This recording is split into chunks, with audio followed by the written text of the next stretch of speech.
because we are talking about water. We are here in Assisi. Assisi is the town of San Francesco. Please, prego, accomodatevi. It's the town of San Francesco d'Assisi. And this year we are celebrating the 800, no? You cannot hear me?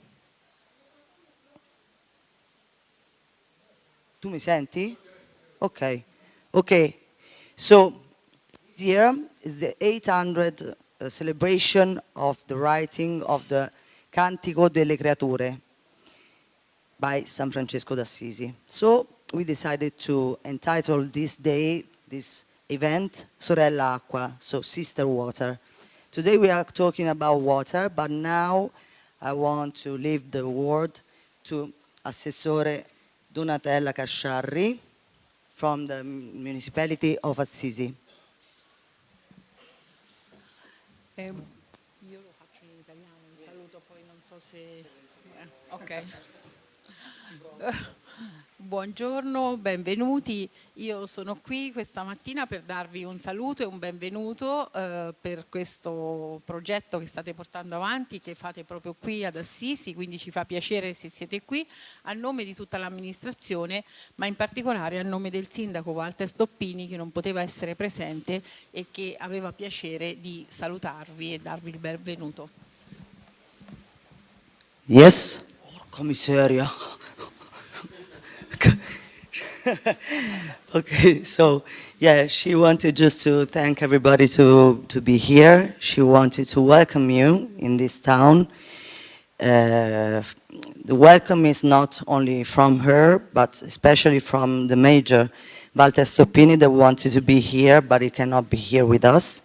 So welcome in Assisi. She's very happy that we decided to do a part of our project here in Assisi. Ringraziamo innanzitutto gli organizzatori di questo momento, perché noi come amministrazione ci teniamo particolarmente ovviamente al tema del Cantico delle Creature e a tutto quello che sono i valori francescani che ovviamente non solo condividiamo, ma cerchiamo di promuovere come valori universali del mondo, non solo di Assisi. Quindi ci teniamo affinché questi temi diventino i temi di ognuno, da dovunque, da qualsiasi paese essi vengano.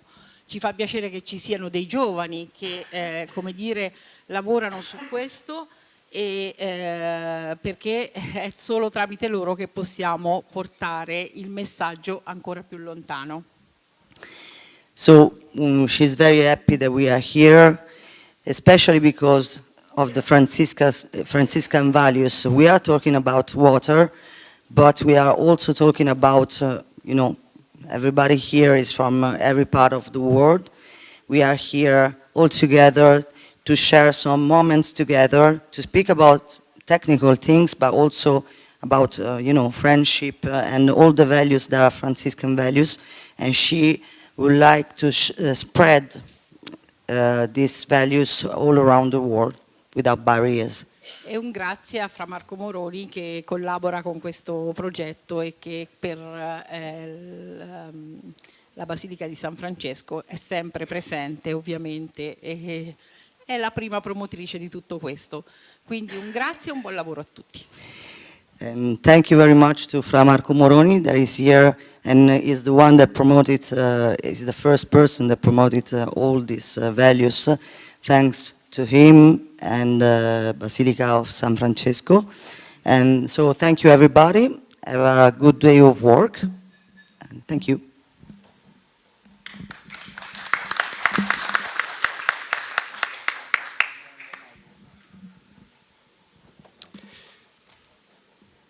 Ecco, io sono, non si preoccupi per la lunghezza perché non leggo. No. Allora, sono Fra Marco Moroni, sono il custode della Basilica e del Sacro Convento. Vedo che siete in molti e provenienti da tanti luoghi diversi. Penso che Assisi e la Basilica siano universalmente conosciuti, però vi invito anche, se avete del tempo oggi, a visitare questo luogo che non è solo un luogo di fede, ma di arte e di testimonianza molto importante.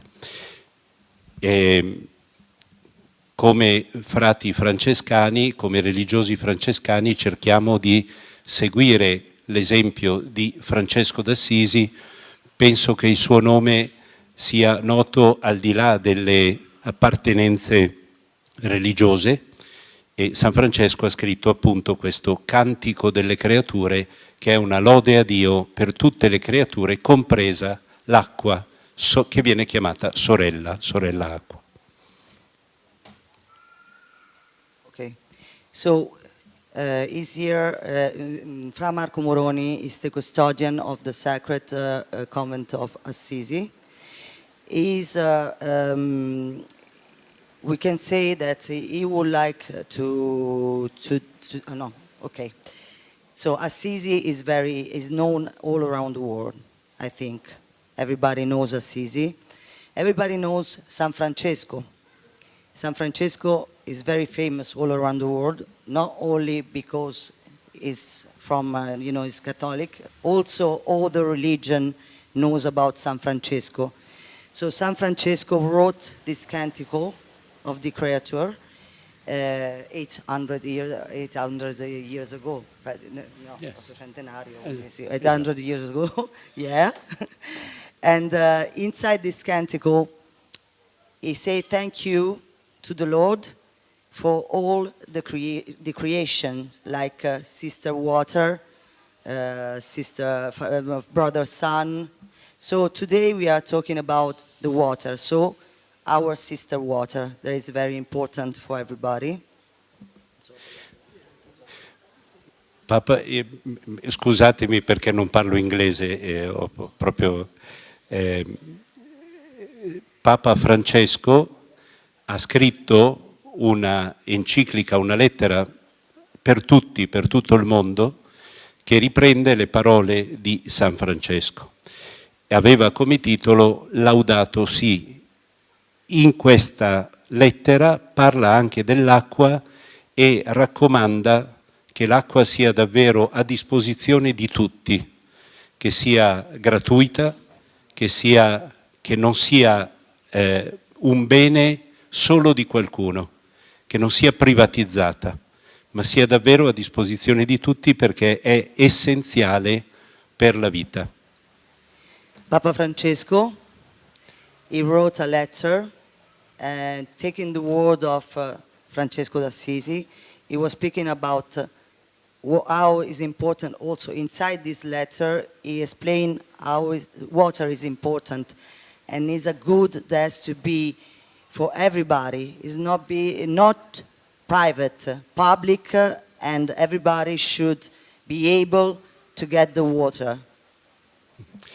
E questo si avvicina anche a uno degli obiettivi, il sesto obiettivo dell'Agenda 2030. È uno degli obiettivi per lo sviluppo sostenibile. Abbiamo bisogno di fare tutto il possibile, e qui ringrazio anche l'amministrazione comunale di Assisi perché si attiva molto per questi temi, e abbiamo bisogno di lavorare tutti per raggiungere questo obiettivo.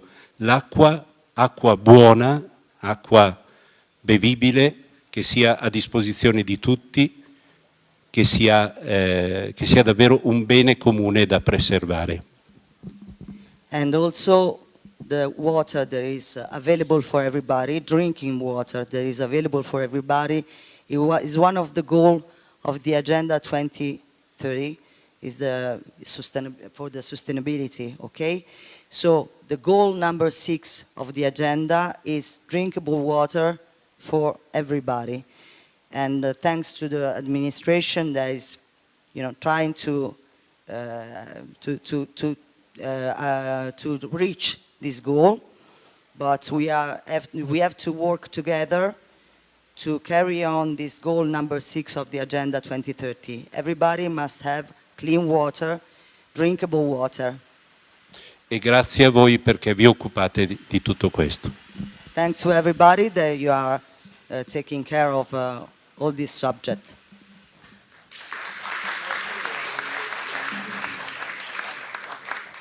Yeah, just one word. The president of the region that you met Monday, the lady that came to us, she will not be able to stay with us today because she's got a very important meeting, and so she will not be able to come here. So she say hello to everybody. You have the occasion to meet her, and maybe, who knows, in the next days, maybe we will see her again. Okay. Thank you. So now we have Danilo Calabrese, Laris Italia. You already met him, so he speaks English, so I can sit. Yeah, and I will be very short. Oh, please. Thank you, Marco Moroni. Thank you very much, and thank you, of course, to l'assessore consular of the yeah. You can stay with us if you want. Se vuole stare, thank you very much. Mi lasciate da solo qua sopra. Vabbè. Okay. Just a few seconds to say again welcome also to some other representative arrived today. So welcome, Philip. And once again, I'm so happy to see you here. I hope you're spending nice days in our amazing region, let's say. And welcome in this amazing place. So representative, so valuable for a lot of reasons, not just because it's a nice place to take some speaks. It's so important because, as Fra Moroni already said, this is the city of San Francesco, and the topic of water was always so important and so treated here. I just want to share you a few words on the topic of water. We are living a very important moment. We already spoke in these days about climate changes and how much climate changes are affecting our life. Okay, water means life. The base of life was born in water. So what we have to do right now is to work on prevention, preservation, and to keeping, to understanding the value of water. I know today we will have some important speakers that in advance I want to thank for being here with us. Enjoy your days. I really hope once you will leave this place and this city, you can feel more richness in your knowledge, in your conscience, and I really hope you will be more aware about the importance of water.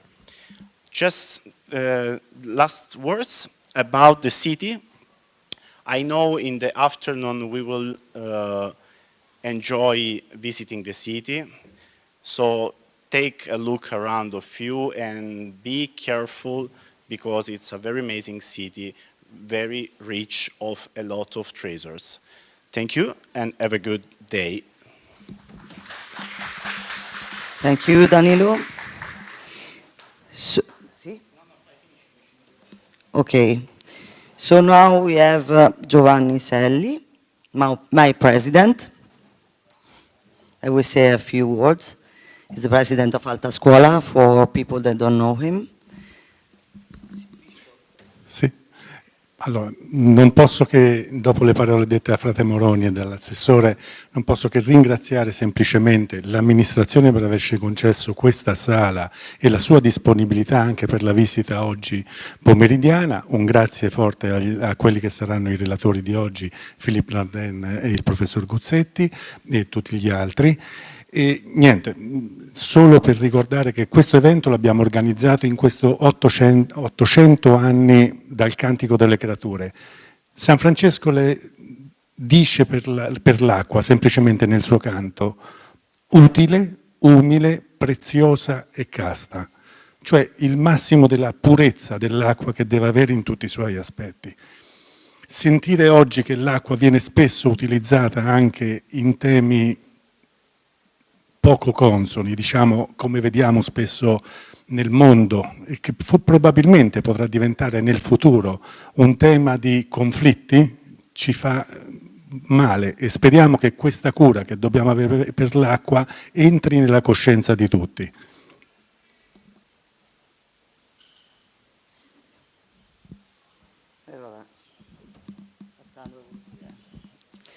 Okay, so he said thank you to everybody.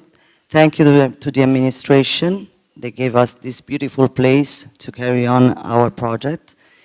Thanks to the speakers that will be in presence and also from far. We have Philippe Nadin, we have Murat Marok, we had Fausto Guzzetti, and also from Greece, Yiannopoulos, I think, because I don't know the pronunciation really.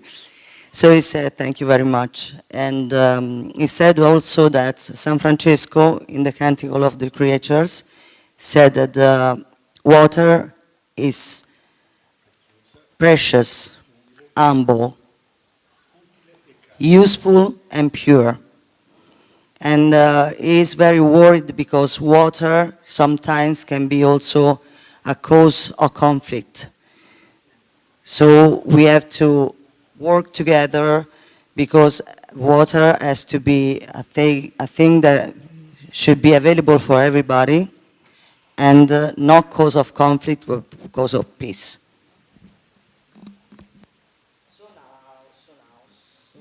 So yes. Now we have a video from Mario Tozzi. Mario Tozzi is a geologist. In Italy, is known because he works in the television. Abroad is not known, but he's a very special man. He's a researcher, he's a scientific divulgator. So we are showing you this video that he sent to us to speak about water, but just a quick video, very simple. Ciao a tutti, sono Mario Tozzi, io faccio il geologo al CNR, ma insomma mi occupo ultimamente di divulgazione. Evidentemente sembra che le persone non abbiano capito quanto questo bene sia prezioso, poco disponibile per tutti, ma in teoria sufficiente. E sono queste proprio le tematiche che dobbiamo un po' divulgare da un punto di vista ambientale. Naturalmente bisognerebbe cominciare da dire dove nasce l'acqua, no? Per esempio raccontare che nasce dai vulcani ma anche dalle meteore, che è qualcosa dunque di terrestre e di extraterrestre, di solare e di cosmico insieme. Ma soprattutto bisognerebbe ricordare che quell'acqua è nascosta in 1000 prodotti che oggi commerciamo e dunque per questa ragione viene sottratta al ciclo naturale. L'acqua che sta nella mia camicia, nella frutta che importo dall'Africa, nella carne che prendo dall'Argentina, nelle autovetture, nei chip di silicio da 6 pollici alla base delle nostre tecnologie, tutto è a base di acqua. Vabbè, non ci staremo a ripetere che l'acqua è naturalmente la vita, perché è qualcosa di più in realtà. È la vita come noi la conosciamo oggi ed è anche l'origine della vita come questa è nata miliardi di anni fa. Non c'è niente da fare, quando parliamo di acqua rischiamo di essere banali, perché si dicono cose che sembrano scontate, ma invece troppo poco incalzanti, perché quelle cose scontate non sono. Infatti basta girare con le persone, tra le persone, per capire che non è assolutamente così, che l'acqua viene ritenuta una specie di commodity che resta lì e c'è, insomma, non ce ne sarà mai un problema per paesi, per esempio come l'Italia, che è potenzialmente ricco, ma non è vero, e lo vediamo, perché di acqua noi ne un sacco. Ecco, non è tanto lo spreco dell'acqua potabile, le perdite degli acquedotti, che pure da noi sono rilevanti, ma è proprio l'acqua che noi non riusciamo ad utilizzare, che non riusciamo a riciclare. Per quale ragione dovremmo scaricare un water con l'acqua di sorgente, come avviene da noi a Roma? È una cosa che non si riesce a comprendere, qualche cosa che non ha nessun senso. Per quale ragione dobbiamo continuare a usare acqua pulissima per tante operazioni che potrebbero essere fatte con un'acqua diversa, e soprattutto per quale ragione si continua a sprecare così tanta acqua in agricoltura? Ci sarebbero 1000 modi per farlo diversamente, con sistemi di irrigazione temporizzati, localizzati, che cambiano da un momento all'altro. No, noi non riusciamo a fare niente di tutto questo, perché continuiamo a dare l'acqua come un bene scontato, quando invece non lo è affatto. un pianeta che si chiama Terra per sbaglio, che si doveva chiamare acqua e che dell'acqua non sembra fregarsene alcunché. Oh, ciao a tutti, sono Matteo. Ma è proprio l'acqua che...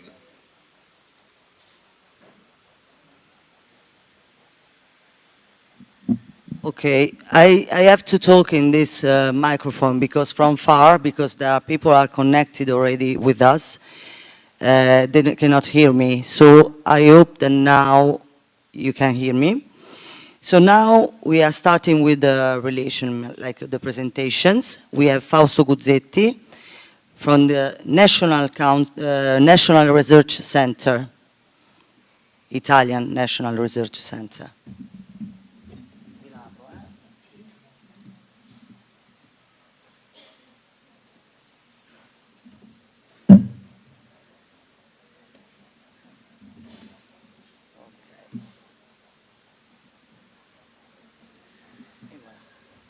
Se ce la fa parlare qua. Sì, mi siedo e mando avanti con... Penso con la freccina. Okay. Good morning, everyone, and thank you, Endro and the high school for this opportunity to talk about geohydrological hazards and risk in a warming climate. My talk will be in 4 parts. First, just 2 facts on disasters and climate. Then floods, followed by landslides, and I shall conclude with some general remarks on geohazards, not only landslides and floods. So let's see the facts. The first is that the number of lives claimed lost by natural disaster globally has actually decreased since the early 1900s, whereas the number of people affected by disaster has increased, at least until the end of the last century.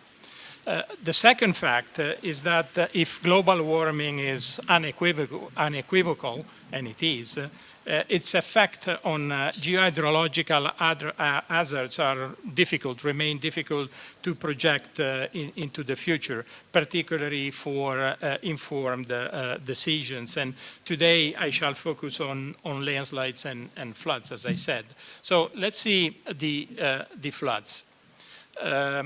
But why floods?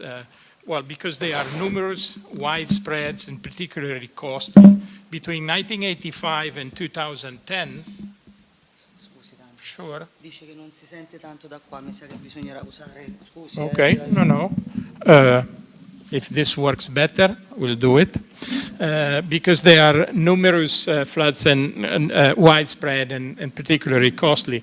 Between 1985 and 2010, there were over 3,700 major floods. Those were with a return period of 100 years or more.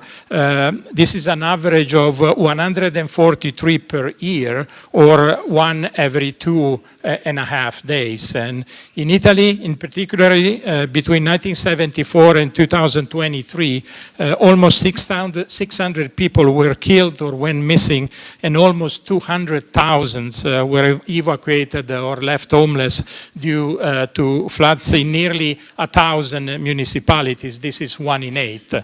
And the map and this figure show that the problem is really widespread and significant. Already in 2013, the frequency of large floods, those with a return time exceeding a century, was projected to increase due to climate change in the blue area of this map, so much of Asia, Central Africa, and Latin America. And the frequency, although was expected to decrease in the red areas, northeastern Europe, for example, and part of North and South America. Recently, the IPCC, the International Panel on Climate Change, has stated that simulations of the most extreme flows or river flows by regional hydrological models have large biases and uncertainties.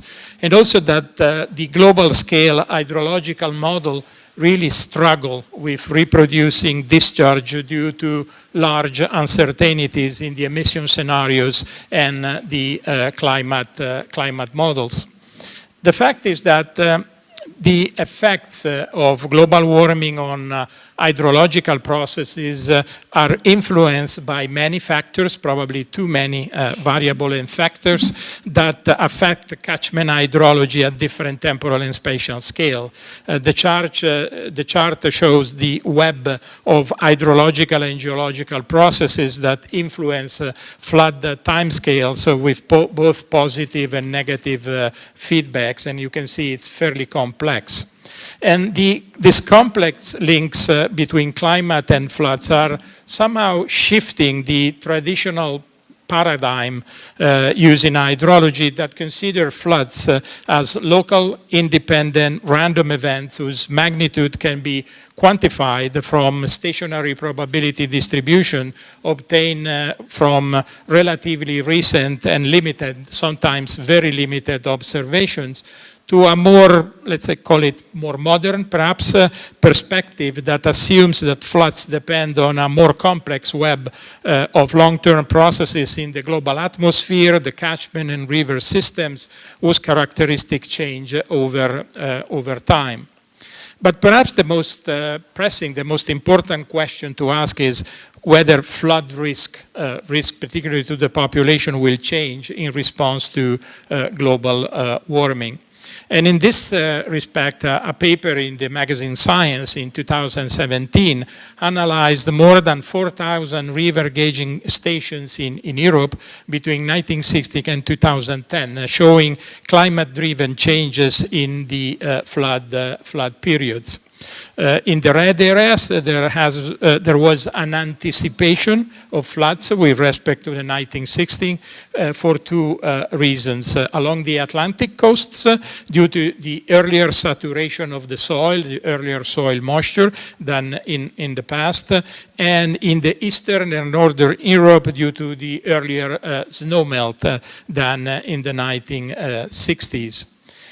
On the contrary, in the blue areas, there has been a delay in river flooding compared to the 1960s, also for two reasons.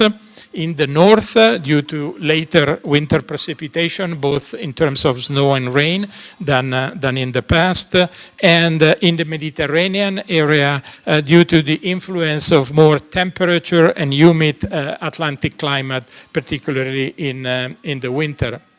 The same study also shows that the periods in which, the seasonal periods in which, on average, of course, floods occur in Europe vary from west to east, so from the Atlantic to Russia, depending on the increasing continentality, which is nothing more than the distance from the Atlantic, and from the south, from the Mediterranean to the North Sea, due to the increasing influence of snow. And the role of snow and in the future of the lack of snow has been projected for the entire northern hemisphere.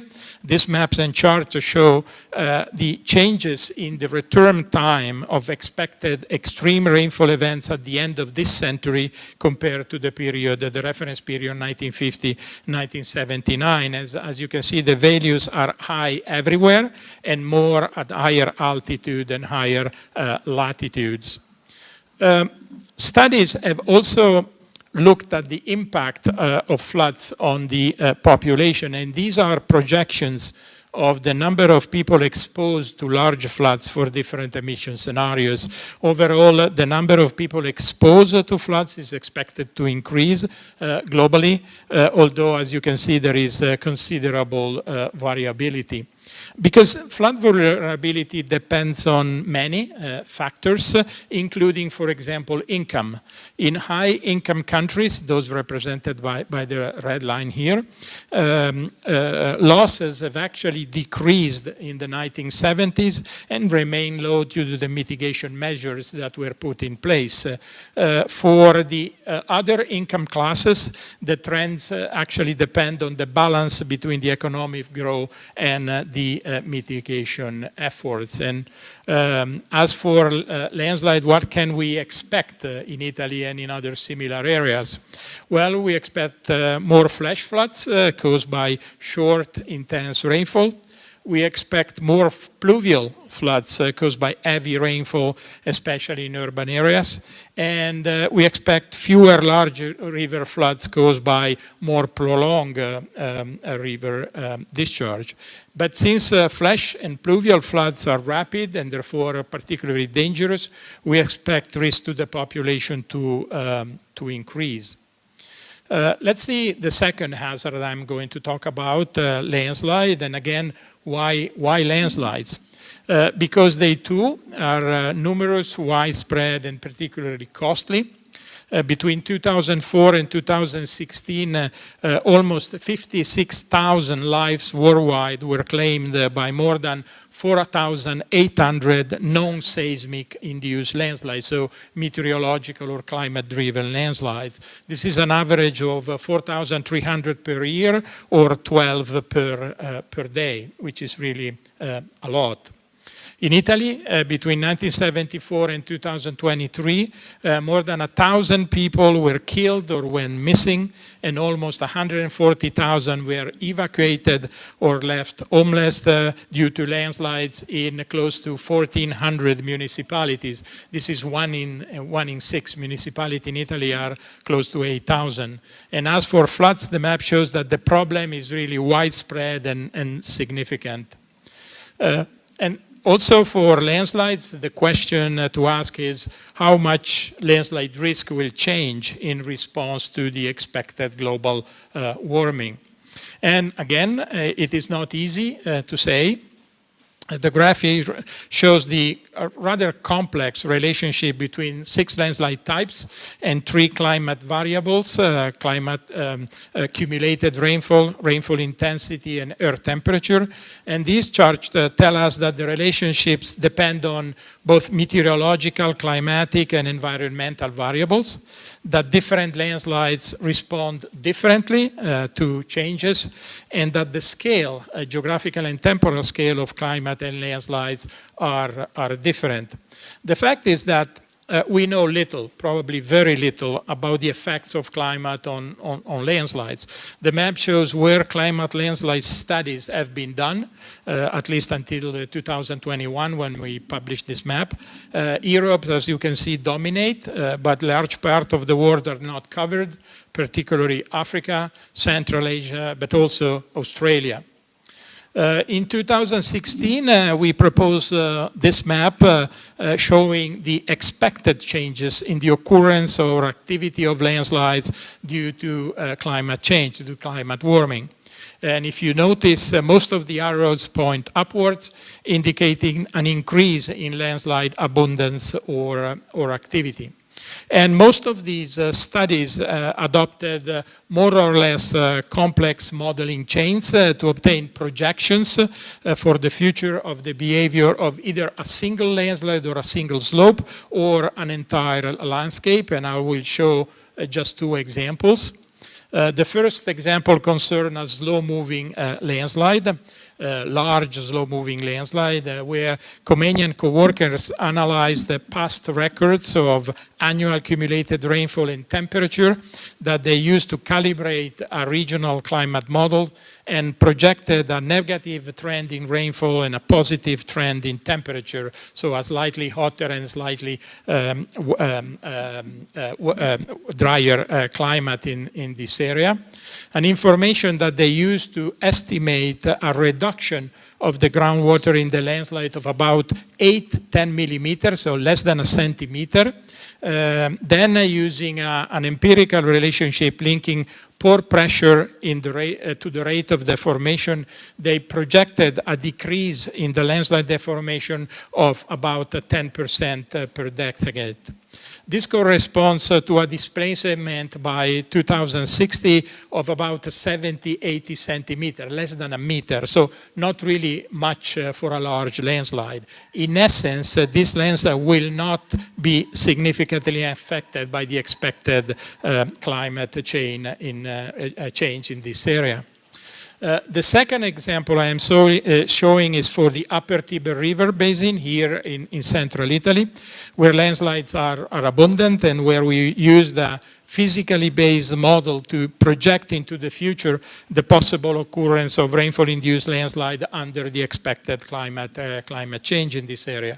And to do this, we've had a distributed slope stability model with measurements and projection of rainfall, obtaining two results. The first is that the distribution of the size, the physical area, the geographical area of the projected landslides will not change in the future, or better, the statistics of landslide sizes of statistical area are not expected to change in this catchment. The second, a result that has implication for landscape modeling and for landslide hazard and risk assessment. The second result is that the rainfall conditions that can trigger landslides expressed by the rainfall threshold, by the lines in this chart, these are expected to change and they do so from 2030 onward, which is basically tomorrow morning or tomorrow afternoon. And this is really relevant for early warning of landslides and also for landscape modeling.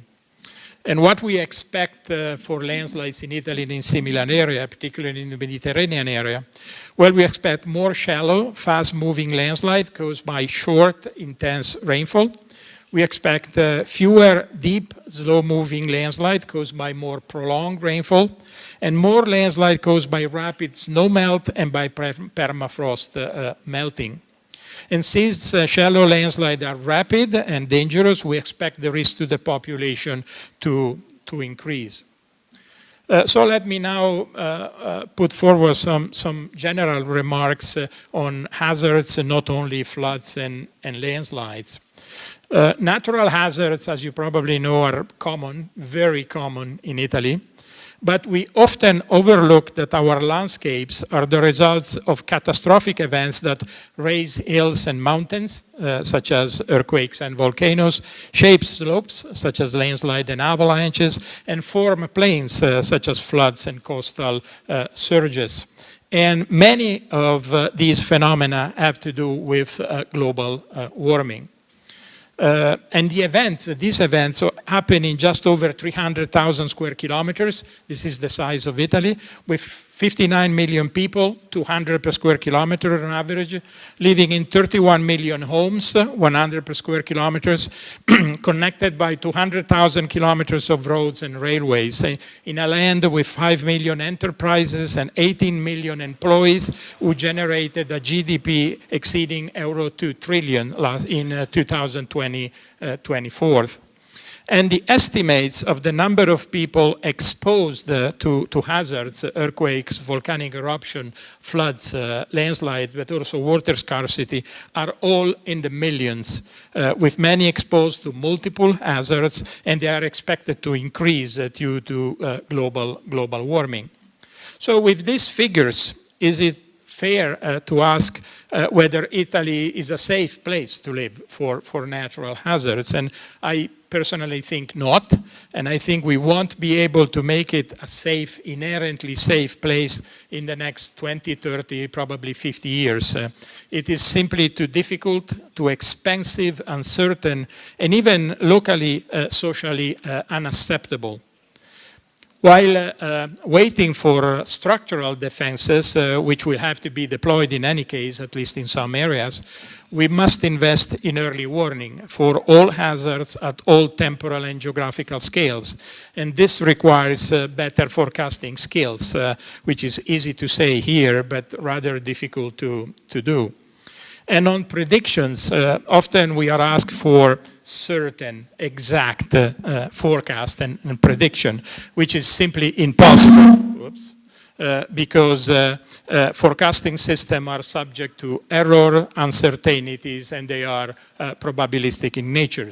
But the lack of certainty can become an excuse for not using predictions, not using forecast, early warning systems, but also for not using and implementing land planning, risk mitigation, and adaptation strategies. But we must consider that for decision makers, for policy makers, dealing with uncertainty is not easy, because decisions in the end are binary. Yes or no, do or not do, say or not say, act or do not act. It seems that the US President Harry Truman was asking for one-handed advisors because his economic advisors were always telling him on the one hand, but on the other hand, and this uncertainty didn't help him in his decisions. On uncertainty and decision-making, Gernot Wagner, an economist, wrote, and I quote, "Uncertainties abound, that much is clear. But it is equally clear that the greatest obstacle is political rather than in the underlying science. The same applies to floods, landslide, and natural hazard risk management. The obstacles are political, not scientific." More generally, on the use of scientific knowledge for decision making, a climatologist, as Thomas Stoker wrote, "While knowledge will always be incomplete, the associated risks are of a magnitude that does not justify postponing policy decisions." This brings me to the issue of communication. We need to better inform policy and decision makers and the public, and we need to improve the communication of uncertainties in particular. This also is easy to say, but rather difficult to do. Scientists have always helped or served, depending on the point of view, politicians and decision making. Leonardo built machine weapons and defensive structures for Ludovico il Moro in Milano. Newton directed the British Royal Mint. Fermi, Feynman, Oppenheimer, and others helped the United States and its allies win the Second World War. And I'm not entering here this really endless debate, but I share the point of view of Martin Rees, former president of the Royal Society and Astronomer Royal in the UK, who suggested that scientists should be on tap, like water, fresh water, on tap but not on top, so available but not making decisions themselves. There is another issue, the relationship between science and legislation. Science is general, global, by definition. Legislations are not, and this, together with ethics, has consequences for responsibilities, liabilities, accountabilities, which control the way science is used to manage and reduce risks. And on ethics, I note that a medical doctor, for example, does not study medicine to understand how the human body works, but to cure people. And a geoscientist should not study natural phenomena only to understand how the planet works, but to help community to deal with hazards and to find solutions to mitigate risk. Allow me a final remark. Nassim Taleb, Nassim is the author of The Black Swan, a fairly famous book. In a more recent book titled Skin in the Game, he suggests to, and I quote, "Avoid taking advice from someone who gives advice for a living unless there is a penalty for their advice." As risk experts, we give advice to decision makers and citizens, and we should be ethically involved in what we do and say. Thank you.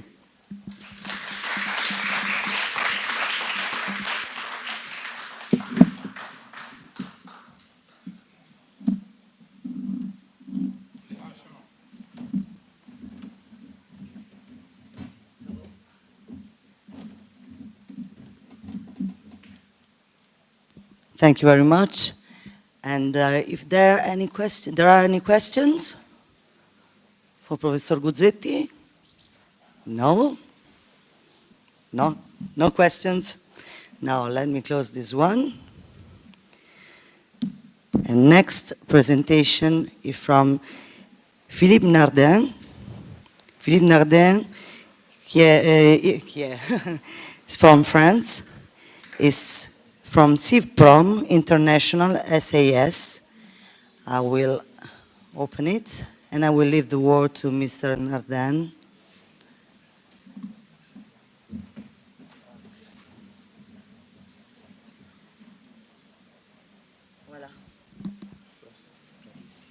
Si vous pouvez bouger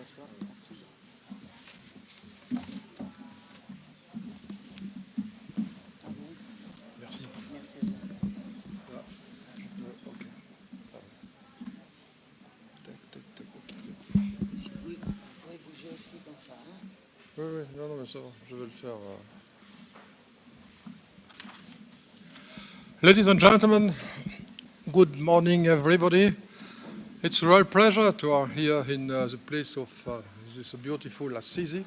And thank you very much, Mr. President, for inviting me, and also for Andro, Danilo, and Constantino. And thank you also for this invitation concerning the climate change adaptation strategy in water management. First, before to know how we can... C'est bon? Okay. How we can manage the water in a function of the climate change.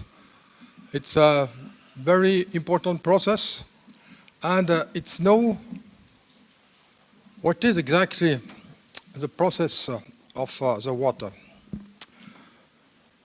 The water management, and you have on this map all the cycle of the water with the mountain, with the lake, with the ocean, with the evaporation, and so. Water management is rightly considered a major challenge for sustainable development. In the 21st century, growing pressure on a fragile collective resource, health issue, poverty, agriculture, production, financing problem, and deadlock in the daily management of drinking water and sanitation service. Conflict between a riparian country or between users are now already the common law. We have, by the past, know, and it's also actually in the reality, the war for the petrol and for the oil. Now we have the veritable war for the water resources, and a major part of the conflict in the world is also on the base of the using of the water. The importance of this bring water to the world stage is evidenced by the praise given to in the last Earth Summit.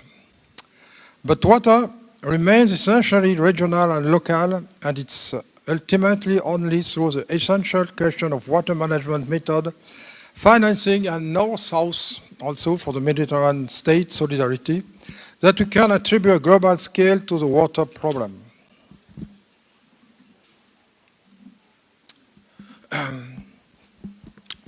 Humanity has only a limited global water stock, which is being replenished, but on condition that the flow are used responsibility, both in terms of quantitative withdrawal and in terms of effluent, that respect the quality of the resources before it is returned to the natural environment and without compromising subsequent use. However, in the last 50 years, water consumption in the world has tripled, and many rivers have been transformed into sewer.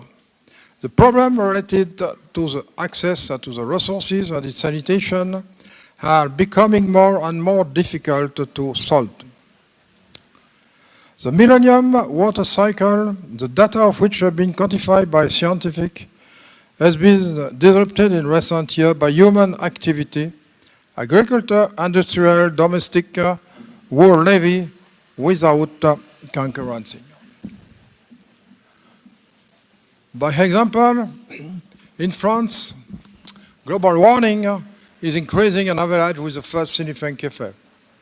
First, in particular, in the south of the different departments for the French part, lower annual average rainfall, especially in the south, increased evaporation, decrease in renewable water, minus for 40% from one decade for the next, and we have more frequent and intense extreme episodes.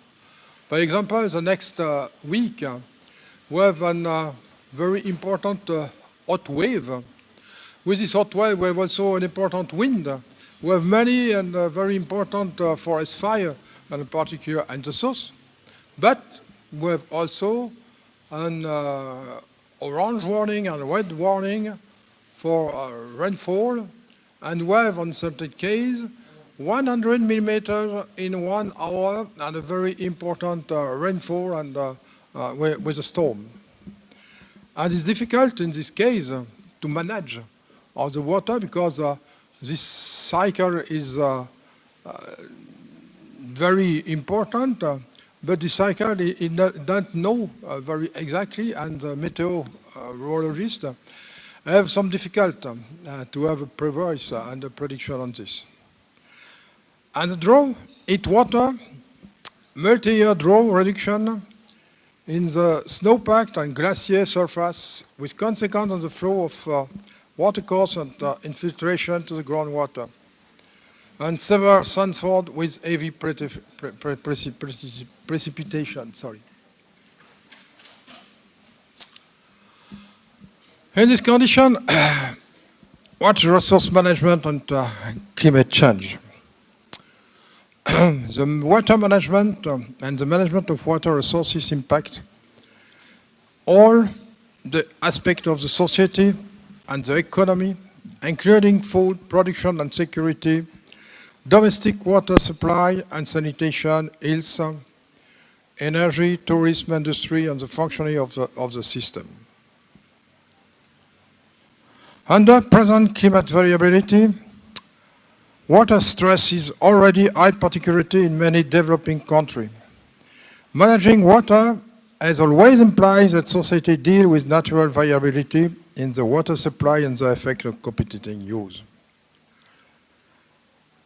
Climate change to increase this variability, shifting and intensify external weather pattern and introducing grids and certainly in the quantity of quality of water supply over the long term, adaptation to the current climate variability, while having directing benefit, can also help society to better prepare for the increased variability expected in the future.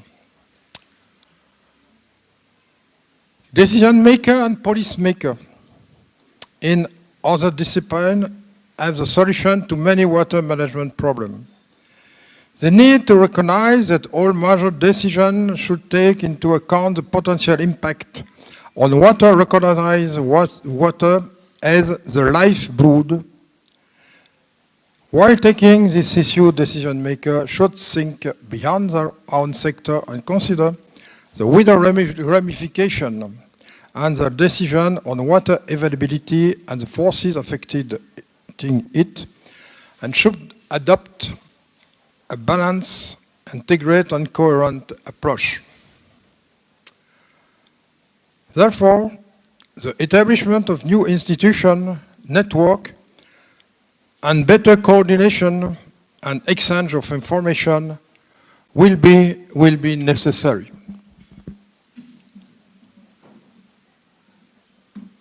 And how we can adapting this management in the function of the climate change. Thus far, policy response to climate change has been dominated by the need for mitigation. Also, this measure can slow down climate change. They will not halt or regress it. Water management issue based on integrated and system-wide approach is a key to climate change adaptation. For this, it's necessary to have some basic rules. The first is planning and applying new investment. By example, reservoir, irrigation system, capacity expansion, water supply, wastewater treatment, ecosystem restoration. Second, it's also adjusting operation, monitoring, and regulation practice of existing system to accommodation new use or condition. The third is working on maintenance major rehabilitation and re-engineering of existing systems. For example, the dam, irrigation system, canal, pump, river, and so on. But it's necessary also for this process, for existing system and water use,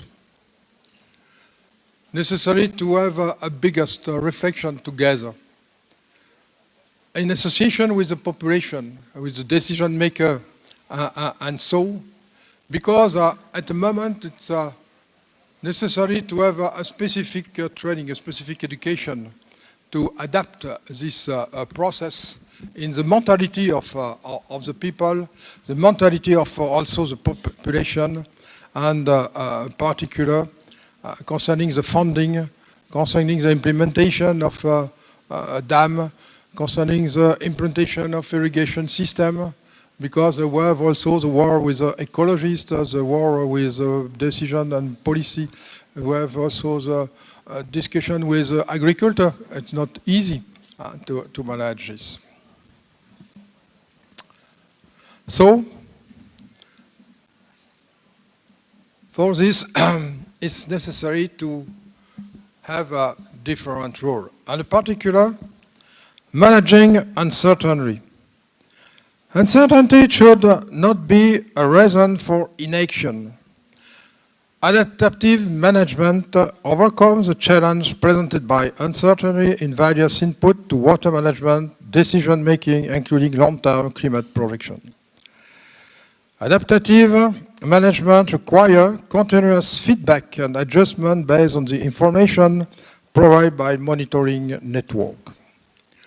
The second is also managing increasing variability.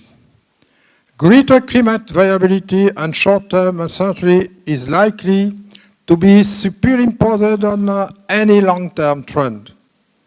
Thereby, increasing the frequency of extreme events, this variability calls for comprehensive risk management planning, including disaster risk reduction at various levels and adopting new technology to develop improved early warning system for better reservoir and emergency operation. Drinking water supply and sanitation. The world is on track development goal, target for drinking water, but not for sanitation. And the sanitation is also important as the drinking water. Because with, you don't integrate the sanitation problem with the water supply, we have, after, in the next, some disaster, some epidemic, some difficult and some problem in particular. At the moment, water is increasing under strain from competing demand and climate change, affecting both quality and quantity. So, such historical infrastructure will likely come under greater process owing to hydraulic change and warmer temperature. Other point concerning the agriculture. Climate change is expected to impact both rainfed and irrigate agriculture, including feed and fodder for livestock. Climate change will alter the distribution of agriculture across the globe, shifting potential to high latitude area, whereas in low latitude, more frequent and severe drought and flood will hurt subsistence agriculture in the semi-arid zone.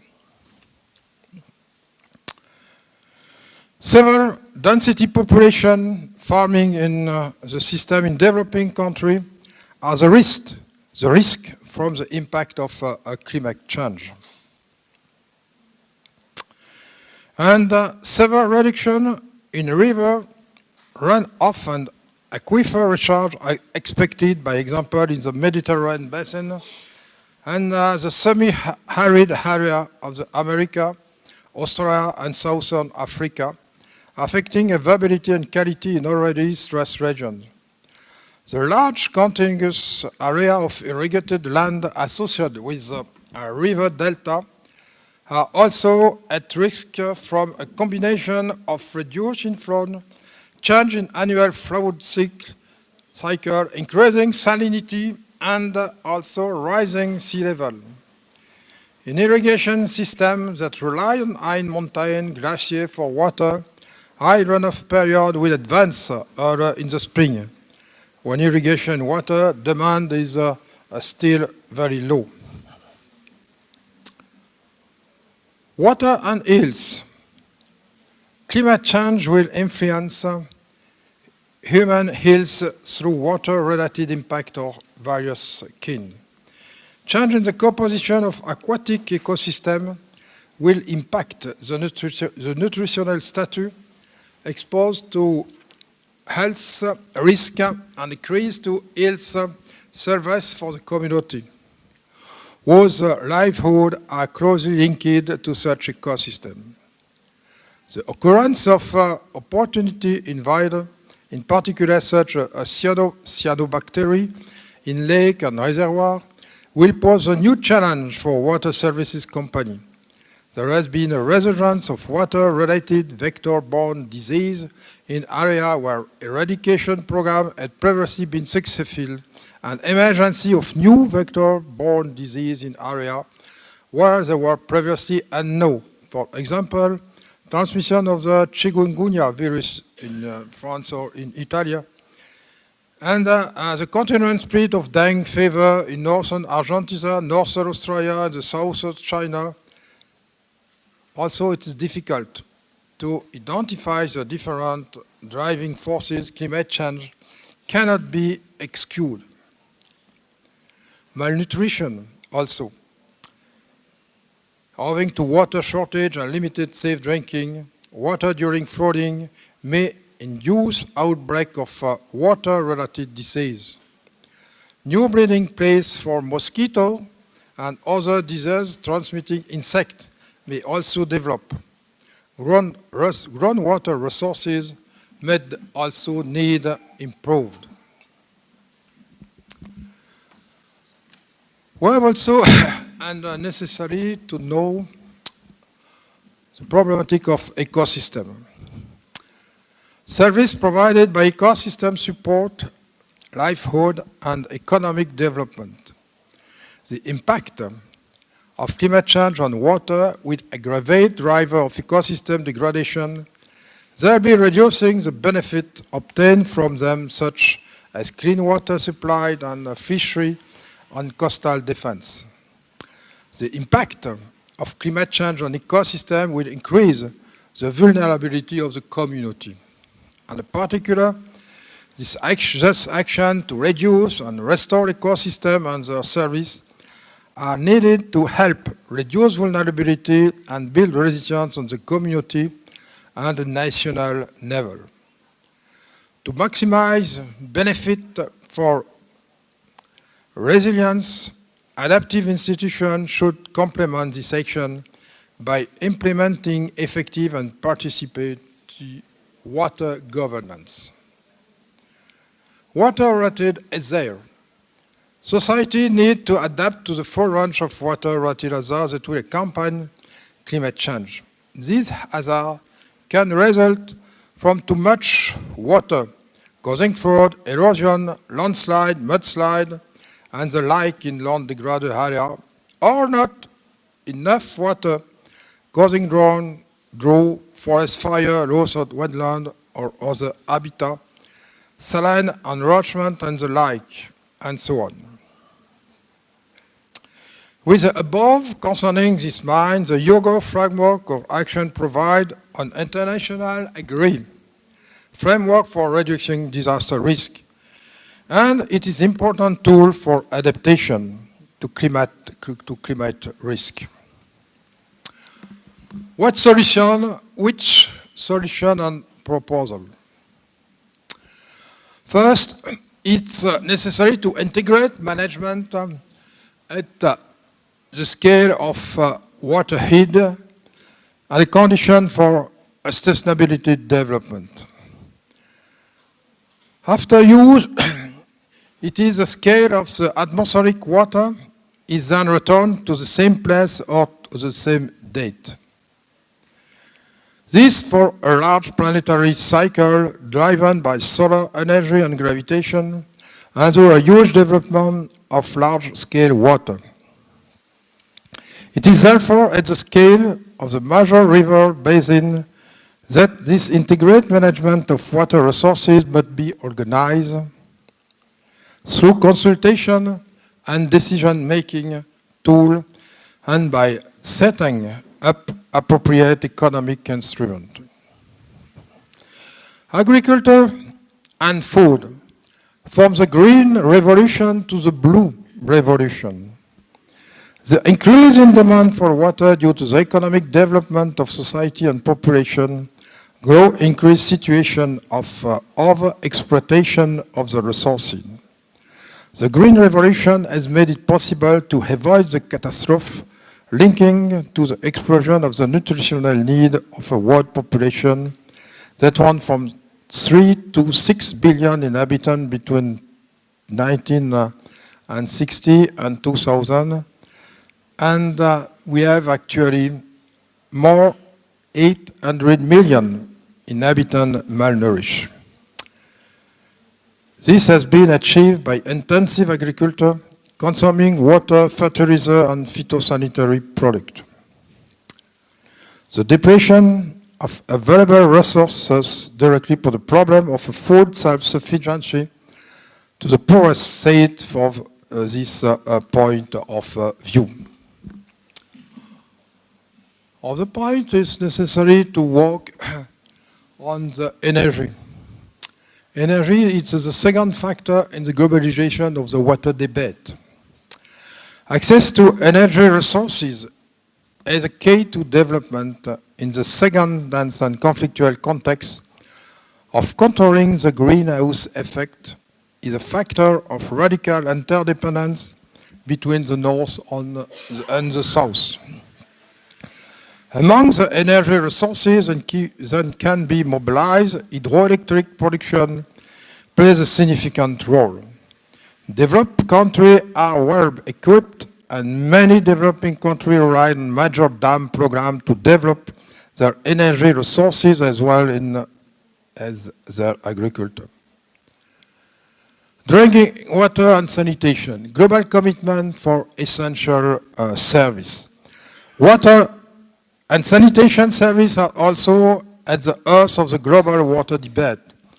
For good reason, of the 6 billion inhabitants of the planet, 1 on 4 does not have access to water of a sufficient quality, and 1 in 2 does not have an adequate sanitation system. The urgence is therefore clear to resolve this essential major health issue. But to manage and all this proposal, it's necessary because it's the nerve of the war to have funding. What funding? Which funding on water service? Water services are in fact part of a kind of hardcore of public services linking to vital world. The right to access to water is increasing, being put forward as a fundamental right. Local political authority must create the condition for access to water and satisfactory quality and the establishment of a waste management service for the entire population. The debate on the relevant equalization tool is complex and certainly does not stem from ready-made doctrine that can be applied internationally. Rather, it is a question of adapting to the multiple local mechanism of willing to pay. Integrate also the private, insolvent, and public accountability on water service. Recently, the management of public water and sanitation service was overwhelmingly provided by the public structure. Today, less than 15% of the world urban population is now served by the private population. We can distinguish four organization logic on this private sector, which are fairly well illustrated by the country management delegate by contra. In the case, by example, in France, or privatization with an independent regulatory agency as in Great Britain, mixed company, economic practice in Germany, or private company with municipal capital as in Australia. And it's necessary now to determine, to show what exactly we wish for managing this.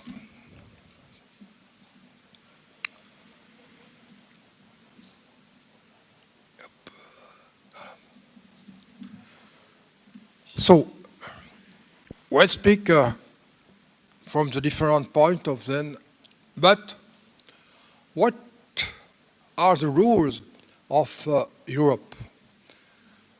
What are the directives which is published by the European Commission to the member state? And the new approach, and the new European approach to water management is in a rare driver of progress on this point.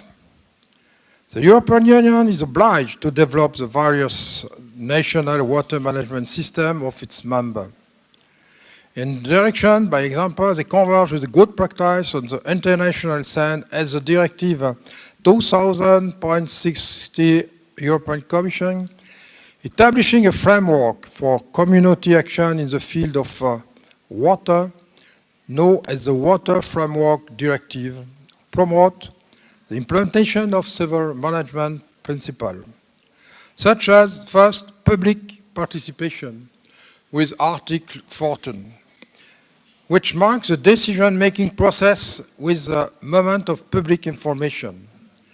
Economic transparency with Article 5 and 9, which requires the evaluation of cost recovery and the application of the polluter pays principle. Shared responsibility at the appropriate management level with Article 3, which call for coordination and administrative measure at the level of river basin district, larger river basin. And the European Union considers that water is not a commercial good like any other, but an heritage that must be protected, defended, and treated as such.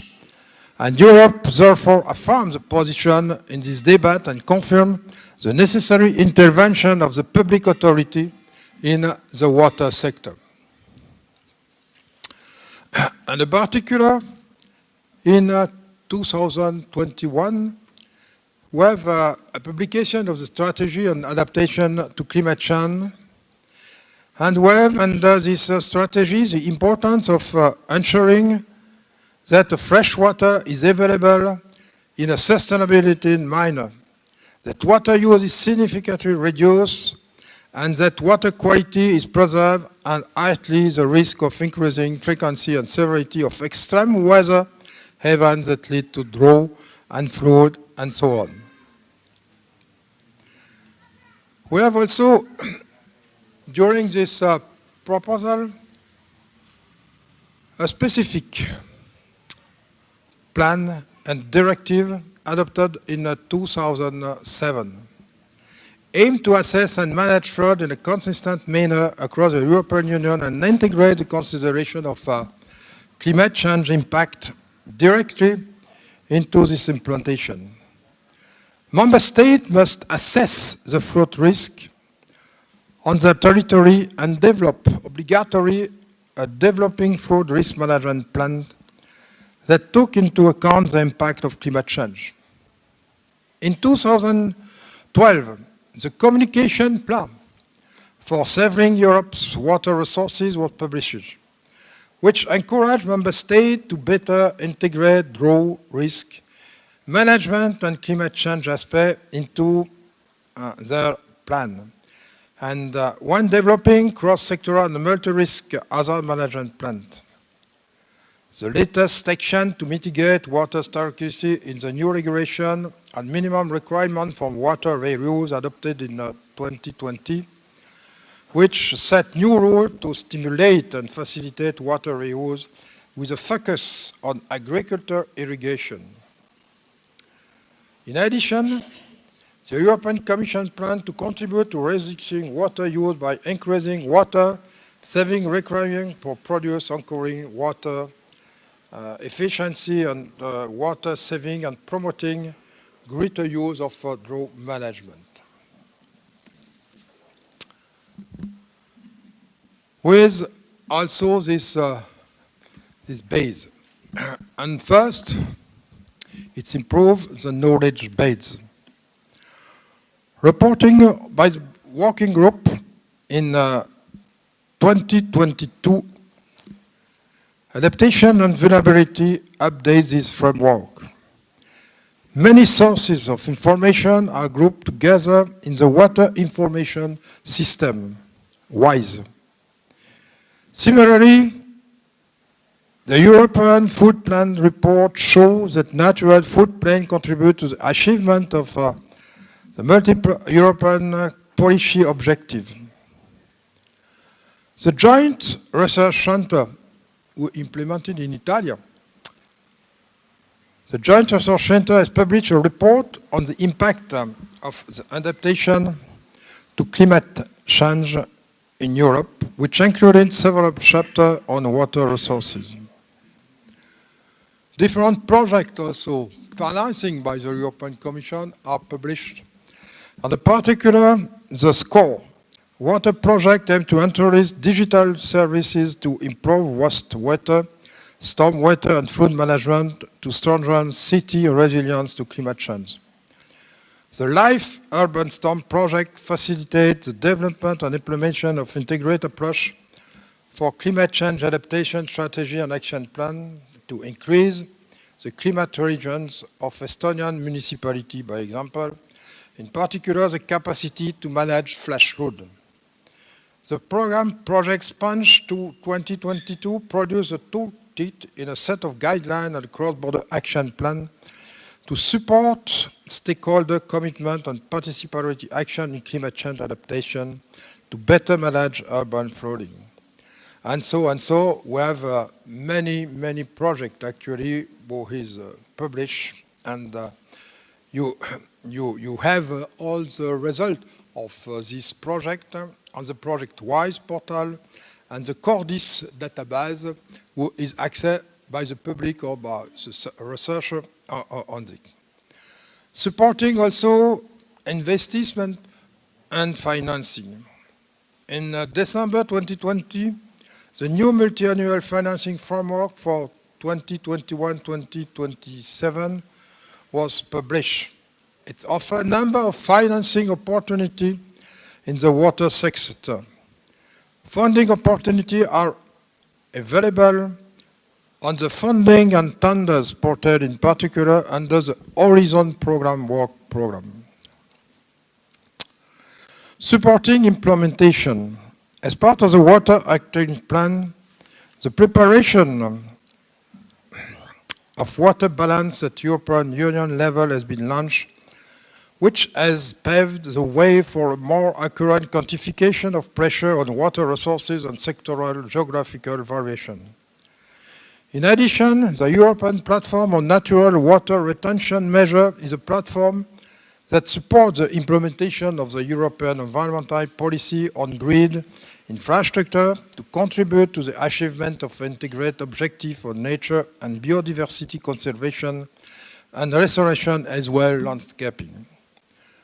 We have also the management of plan, and in particular the River Basin Management Plan and the Flood Risk Management Plan draw up on this basis, and the Water Framework Directive are to be revised by the European member state during all the 6-year approach. You have, with the European strategy, all the process. We have all the result of the show. We have also the funding. we have also how we can better manage this water cycle and so. And the latest report adopted in 2021 and is the sixth implementation report of the Water Framework Directive and the Flood Directive. We have, with this report, for all the member states, the result and the effectiveness of climate change resilience method is clear and general green infrastructure and water retention measure and under utilized. So it's for this that on the base of this approach concerning the single water, the early warning system and so, we have developed with our colleague from Algeria, from Italy and France, we have developed an implementation on a forest fire and flood prevention and early warning system, as acronym ACTIF. With objective, promote climate change adaptation, disaster reduction and resilience, taking into account ecosystem-based approach to the forest fire and flood. And we have in this room the founder of this project. We have Neymar Tourem from Algeria, we have Danilo, we have Constantino, we have Andro from Italy, and myself for the French representative. We have, on this base, submit to the European Commission this project to promote this climate change adaptation. On the base of different impact for the population. And in particular, it's important to develop a better early warning system for the population, for forest fire and flood. We have actually different programs, different projects, but it's necessary now to down near the population, and in particular how we can alert the population, and in particular the vulnerable population. Establishing also a plan for protection and resiliency of the population, particularly for vulnerable population in the face of the forest fire and flood. Integrate also how we can better train the policy, how we can better train the decision maker, the municipality at all levels, how we can also have a better reflection with the authority in charge of helping and the helping resources and so. How we can develop, and in particular with the college, with the lycée, and so on, a better sensibilization and a better dissemination of the culture of risk and resilience. How we can develop and a communication with this specific population and so. How we can train citizen rescue, because we have a big important disaster. Perhaps the firefighter, the first aid don't arrive immediately. How we can manage this situation in using the local population, and in particular the role of the woman in this part, and the protection also of the vulnerable community. So we have submitted this project in May of this year. We hope that the European Commission and the evaluation and the assess Commission have a good news for us. And we hope that in September, by example, we have the first result of this project. Thank you very much for your attention. I hope that I am perhaps so long, but I'm sorry for this. But this subject is very important because it's for the future. And I hope that with this some point, you have a good reflect for you, because you are the new generation, you are a young generation, and it's not with me, it's with you that this process can progress and can continue. Thank you very much.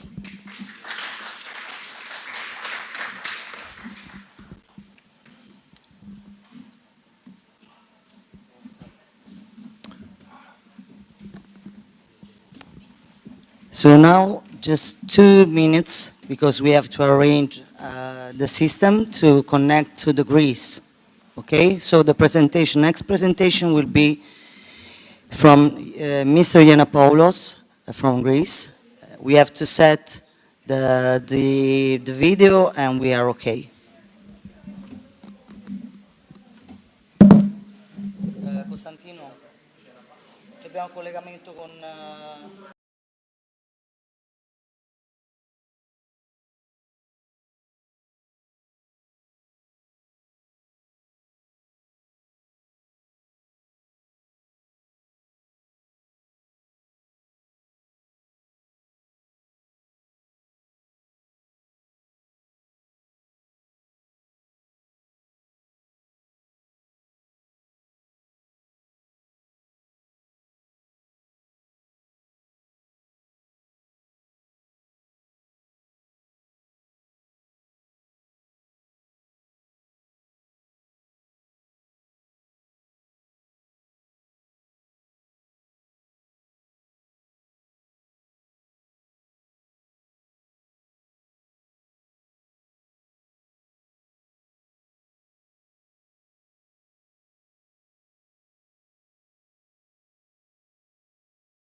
Good afternoon. Good afternoon. So, just a second, we are waiting for someone who has to come back to the room, and then we can start. So I think that someone is not here, because we were most than that. Okay, we are ready. Someone is on the toilet, just a second. Danilo is arrived. So, okay, I think we can start. Someone is missing, but in a few seconds I think they will enter the room. So, Mr. Yiannopoulos is the president of the Smile of Child. Smile of Child is the biggest organization in Greece.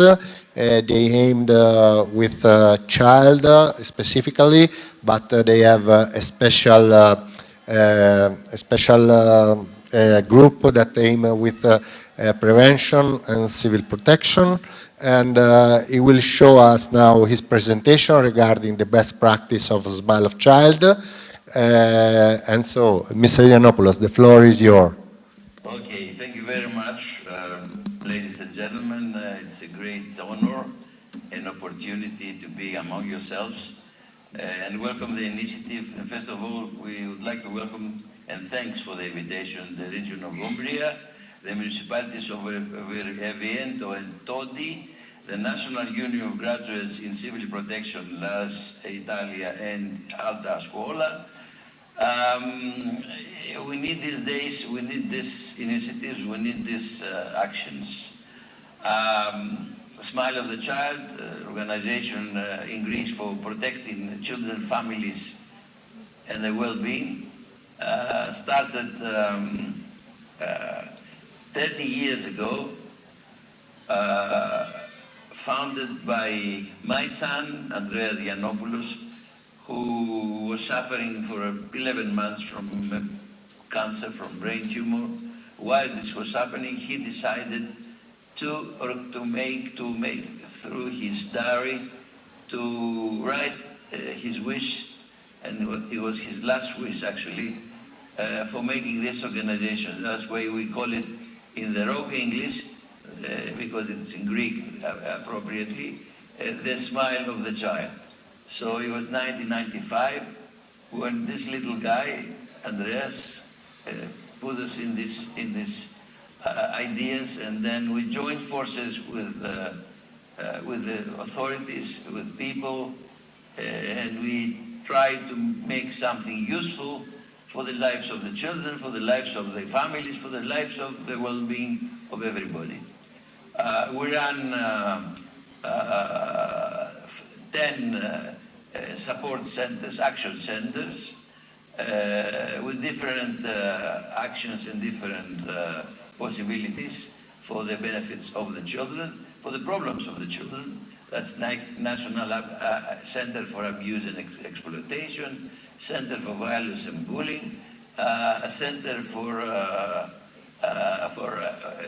vulnerable families, helplines and hotlines, Center for Health Services, care homes, National Center for Missing Children and Adults, Center for Internet Safety, Academy for Education and Training, Smile Academy, and Center for Crisis Management. Is 15 best practices according to this meeting, according to the needs of our society these days to join forces. And the question may arise, why this organization is actually working in this area, particularly the civil protection area. We have all these practices, like missing children and adults, like others, where we have technology, we have volunteers, we have professionals, we have scientific professionals. To give you something which is unique, at least for Greece, and I'm sure European-wise, We joined forces with all the biggest companies in the world and in Greece, that they have representation in Greece. So what they did, they created, it was their initiative, our support and initiative together with them. So the biggest companies, technology companies and institutions of Greece, next to every child through the services they provide to the smile of the child. We have technology that nobody would have, we could not pay. I mean, I'm talking about financial, but at the same time of supporting this kind of technology, unless it was all these companies, named some like Cisco, like Hewlett-Packard, HP, like Microsoft, etc., companies that they meet every other day, and they make sure that our organization has the best services, not only starting up as it was some years ago, but also maintaining and creating new technologies every other day that needed, and also make sure that it's up and running sustainable with sustainable solutions. So as you can see here, it's our operational and interconnected call centers. We have 8 call centers all around Greece. This is, as you can see, it's the center in Athens, where professional people reply and make sure that they give solutions to problems 24/7. One brought the other, and it's important to say that when we had to join forces with the European entities, we made sure that we connected our lines. We have 4 lines. I won't tire you with the numbers. That they are interconnected with the European emergency number 112 of the General Secretariat for Civil Protection. The European number you all know, and we are part of the European emergency number, and we work together close to exchange information, best practices, etc. And for example, a few days ago, a week ago, although there's no way that we go down from power, we go down from any problem whatsoever, we didn't expect that somebody outside of the building, some municipality work, had cut the wire connecting one of the most important lines, the national line 1056, and suddenly we lost everything. But immediately, automatically, the connection went to 112, and that we made sure that it's up and running and connecting all the people and all the persons to reply to our call center. So you see, technology is useful, technology important, provided that you have the means of paying this kind of technology. And of course, we have to say that our Ministry of Digital Protection has also gave us some other opportunities, etc., like you're going to see it later. One of the important tools that we're using is the European Missing Alert Automated System, which is a system that within 12 seconds you send information of a child gone missing, and immediately, I'm talking about 12 minutes, we send all the materials to the appropriate partners, and everybody knows through the digital communication, online communication, in the streets, in the motorways, at the airports, the metro, that a child is missing. Your child is missing, which is most important value in the world. So we make sure that all the people are aware that the child has gone missing, and they're motivated to make sure that they give information to the police. As you can see here, 106 members, companies, ATM, various airports, metros, as you can see here on the left, TV networks, radio stations, news websites, and search and rescue teams, ministries, volunteer organizations, and many more. We join forces. So it gives you the reply to the question that you might have in your mind: what you have to do with the disasters, what you have to do with the problems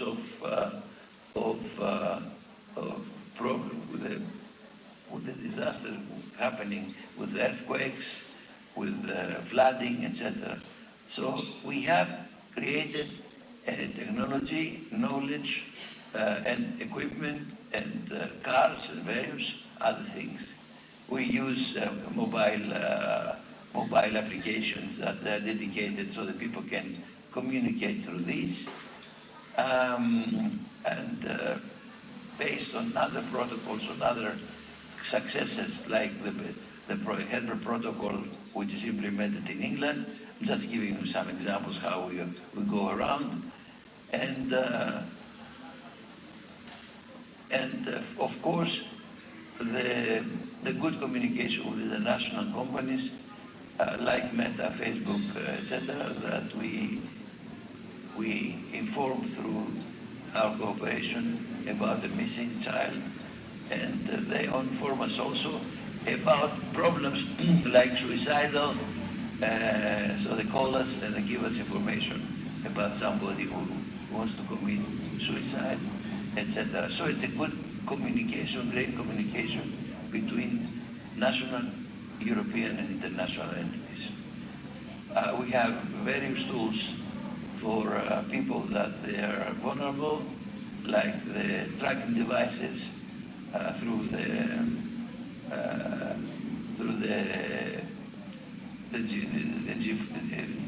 GPS, and so somebody who is vulnerable and gone missing, immediately we have the information on the screen that is in danger, somebody is in danger, either a child or an adult.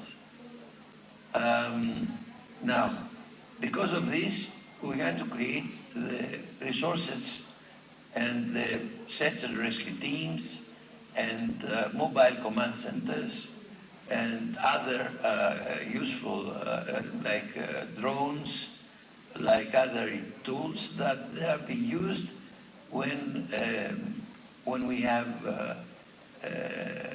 missing children or adults, and you need to mobilize people, resources, technology, and various cars, etc. So these resources that we use for the missing area, we make sure that will be used together with the authorities, because we are connected with the regions, but also with the central government.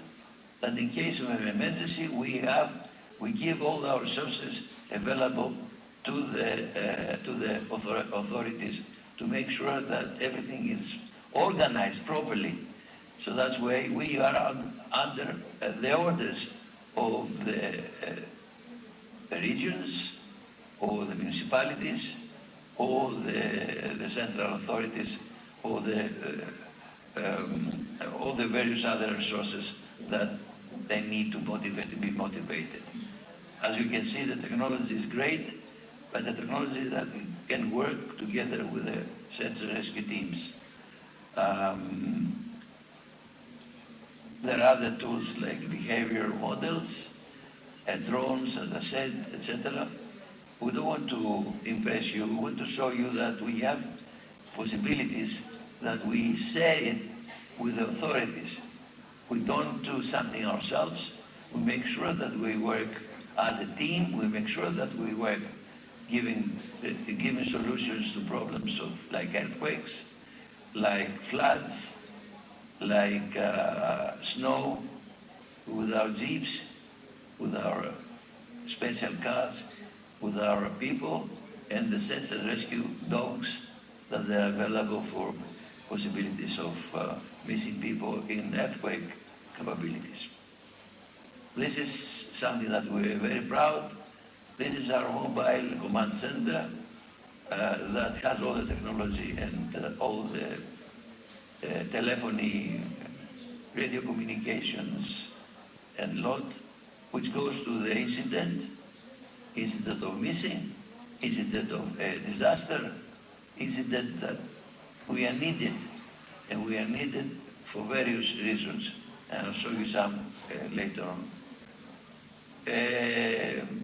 We have also created some special applications to motivate and develop a digital management and information system for volunteers and collaborating organizations for actions in cases of disappearance or emergency situations.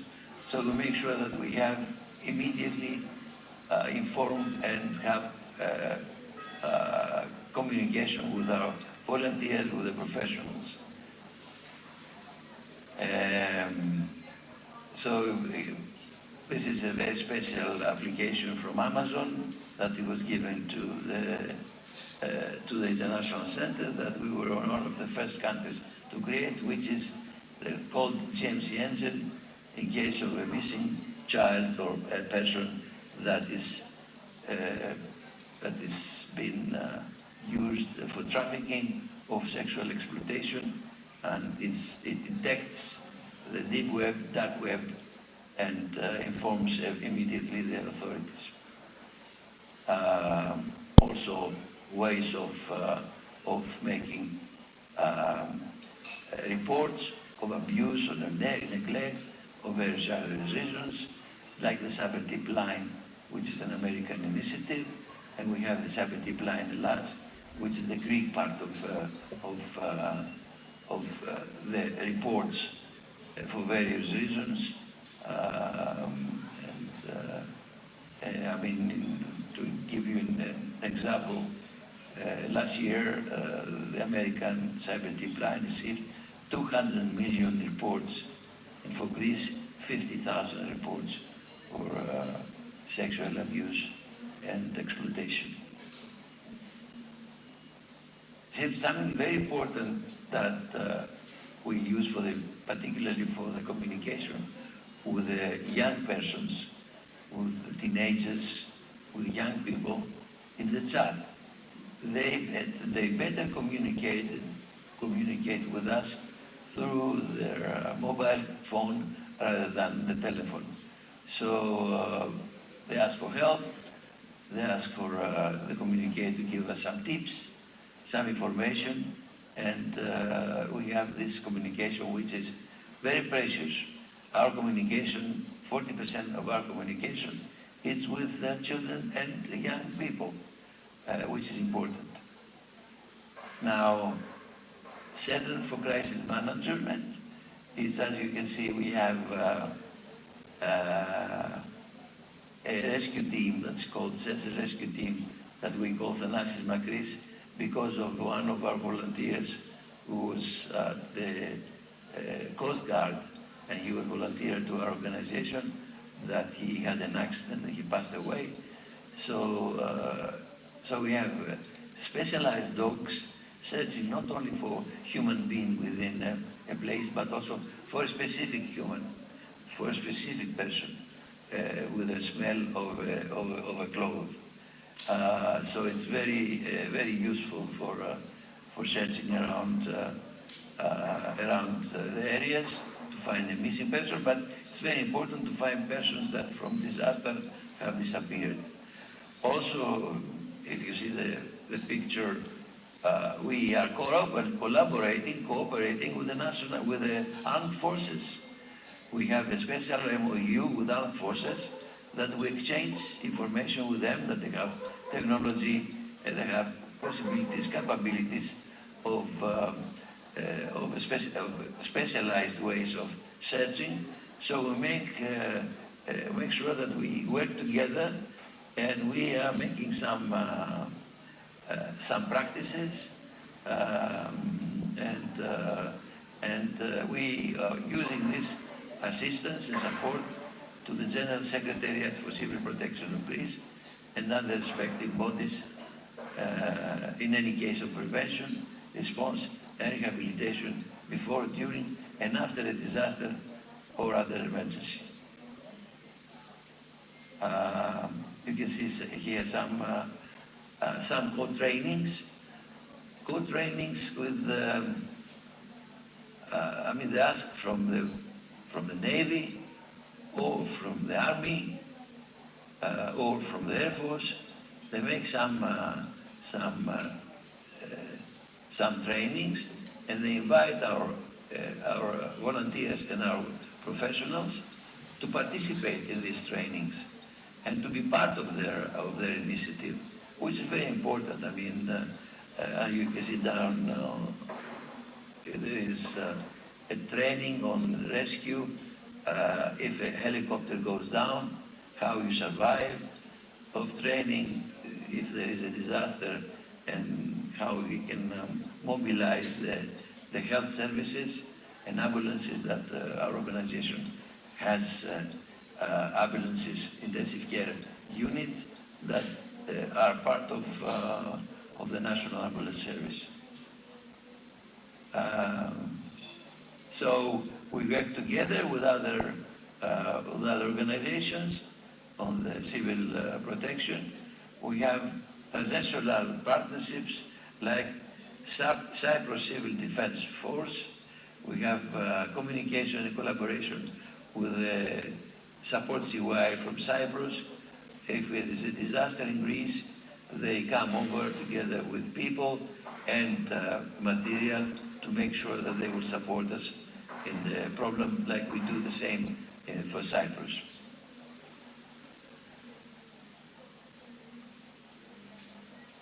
As you can see here, in our various actions, with our various specialized cars, 4x4, and also with medical equipment, to make sure that apart from supporting the problem of the disaster, make sure that we support also the fire brigade people, the police people, that they intervene in the disaster, make sure that we are supporting them, and also people, also behind the scenes of the disaster, we make sure that we support psychologically, medically, the people that are suffered, or the houses are being affected, or any other problems. We make sure that we are there to support them during the disaster and also after the disaster. Emergency operations, as you can see, was in Thessalia, where we had huge floods, and apart from the support of families, we also, some of our specialized teams from Cyprus and Greece, we made sure that we had taken away the floods, the waters away from houses that they were flooded, to support the fire brigade people. The problem with also, it was the children, how you make sure that the children will not be suffering psychologically, and make sure that some people of ours specialized in looking after children, psychologists, pedagogues, are playing with them, because playing with the children is the best medicine, and make sure that they will have the support. And also our mobile clinics are in the service of the population while this event was taking place. Like for this particular event in Thessalia, it's still going on. I mean, the effect that had from this disaster. So all our resources, the nearby resources, and all around Greece, we make sure that they will be supporting the local people. Here you can see all our collaboration with the Coast Guard, with the Fire Brigade, with the Civil Protection Services, with the police, with the national ambulance service. They even taking our mobile clinics and other specialized material we have with the army and with the navy vessels to make sure that we go from one place to another if there is a problem with communication. You see other pictures. Well, we had to work through the disasters, and I tried to give you as quickly as I could the idea behind of the smile of the child, behind of the idea of a little boy who, through his diary, he created something which is the collaboration and participation of many people in Greece. Sometimes we say, like we say, una faccia, una razza, we say, oh, these Greeks are like this, like that. They are not. If we mobilize them, if we give incentives, they are fantastic. So I'm sure the Italians are the same, because if they have this guts to make sure that they will work. So I don't know if you want me to say anything else, or if you want me to reply to some of your concerns. I am at your disposal, and also I will be very happy if we can make, when you make some trainings, some special trainings, that we can collaborate, or vice versa, if we make and when we make something in Greece. Okay.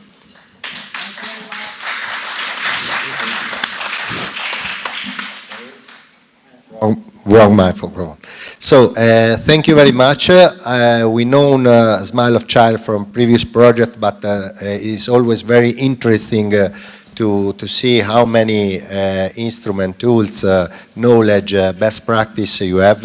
This is something that, of course, we have to share in future collaboration. This is our aim. Thank you very much for your presence today. And of course, we will be in touch and we will work for future collaboration and for cooperation. Thank you very much. Thank you very much. Something I missed, I'd like at the last meeting to say, is that because I wanted to not to take your time, the important time, is that there is also a collaboration in a way that we make sure that the population receives the clothes, the material, the food, and this we make through the organization of many different companies, etc., with the municipalities and with the regions. So because we're talking with the region and the municipalities, this is something with joint forces, and make sure that we support the people also with the material that they need in the first instance. Sorry about this, but thank you very much. Thank you. Okay. See? Okay, so now we have another connection from Rome. Yes. We have Angelo Martinelli. There is the Director of the Division for the Sustainable Use of Water Resources and Development of Global Water Initiatives within the General Directorate of the National Ministry of the Environment and Energy and Security. So, from Rome, Angelo Martinelli.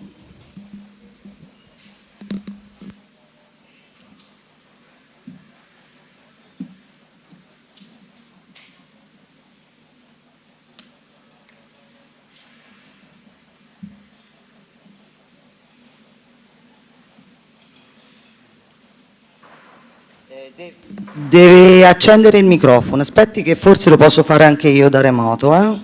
Aspetti un attimo, no, non lo posso fare. Mi sente lei? Benissimo, guardi, deve andare sul microfono in basso a sinistra e attivare il microfono. Sì, esattamente lì. perfetto. No, non sta funzionando. Just 2 seconds, ok?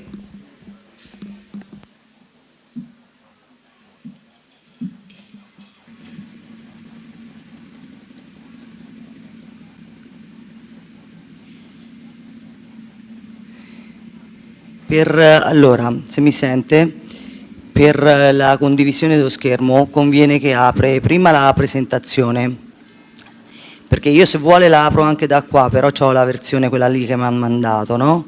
Eccola qua, perfetto, solo che ancora non abbiamo il microfono, è sempre in basso a sinistra, nella finestra di Zoom.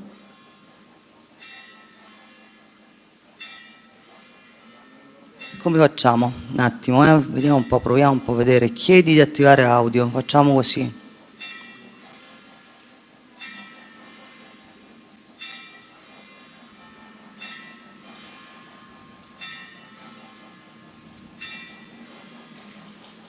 Ok. Guardi, la prova potrebbe essere se lei interrompe la condivisione un attimo. Fa l'interruzione, perfetto. Guardi, in basso a sinistra, adesso io guardi, le faccio ancora, chiedi di attivare l'audio. In basso a sinistra c'è il microfono. Ah, perfetto, forte e chiaro. Ora può andare con la condivisione, grazie. Ecco, vedete le slide? Ancora no? Ancora no. Faccia con la condividi, freccetta verde in basso al centro. Prima le vedevamo però, quindi eccolo qua, perfetto, grazie.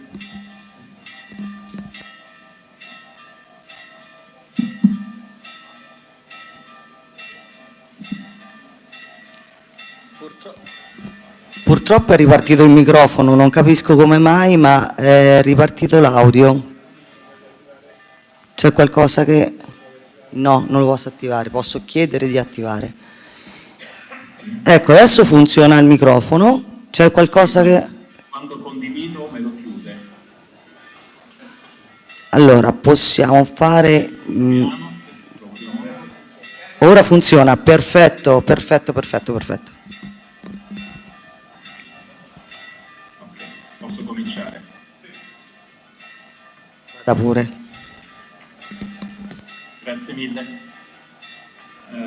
Good morning, everyone. Thank you for inviting me to this course of commission. And as Minister of Environment, we are glad to give our contribution. Obviously, the question, the title of my intervention is a complicated question, because a sustainable wood use is not everyday solution, not a solution.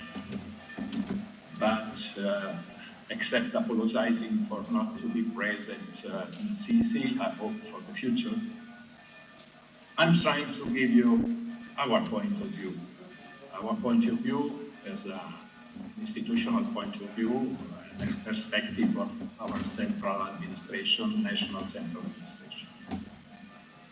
Many people are working, many subjects are working on water, many are deciding and planning. But we take this opportunity to outline the analysis of the national part of these years. Let's say that we are trying to put on the table the ideas, action, resources, and stimuli of our Directorate General and our Department for Sustainable Development.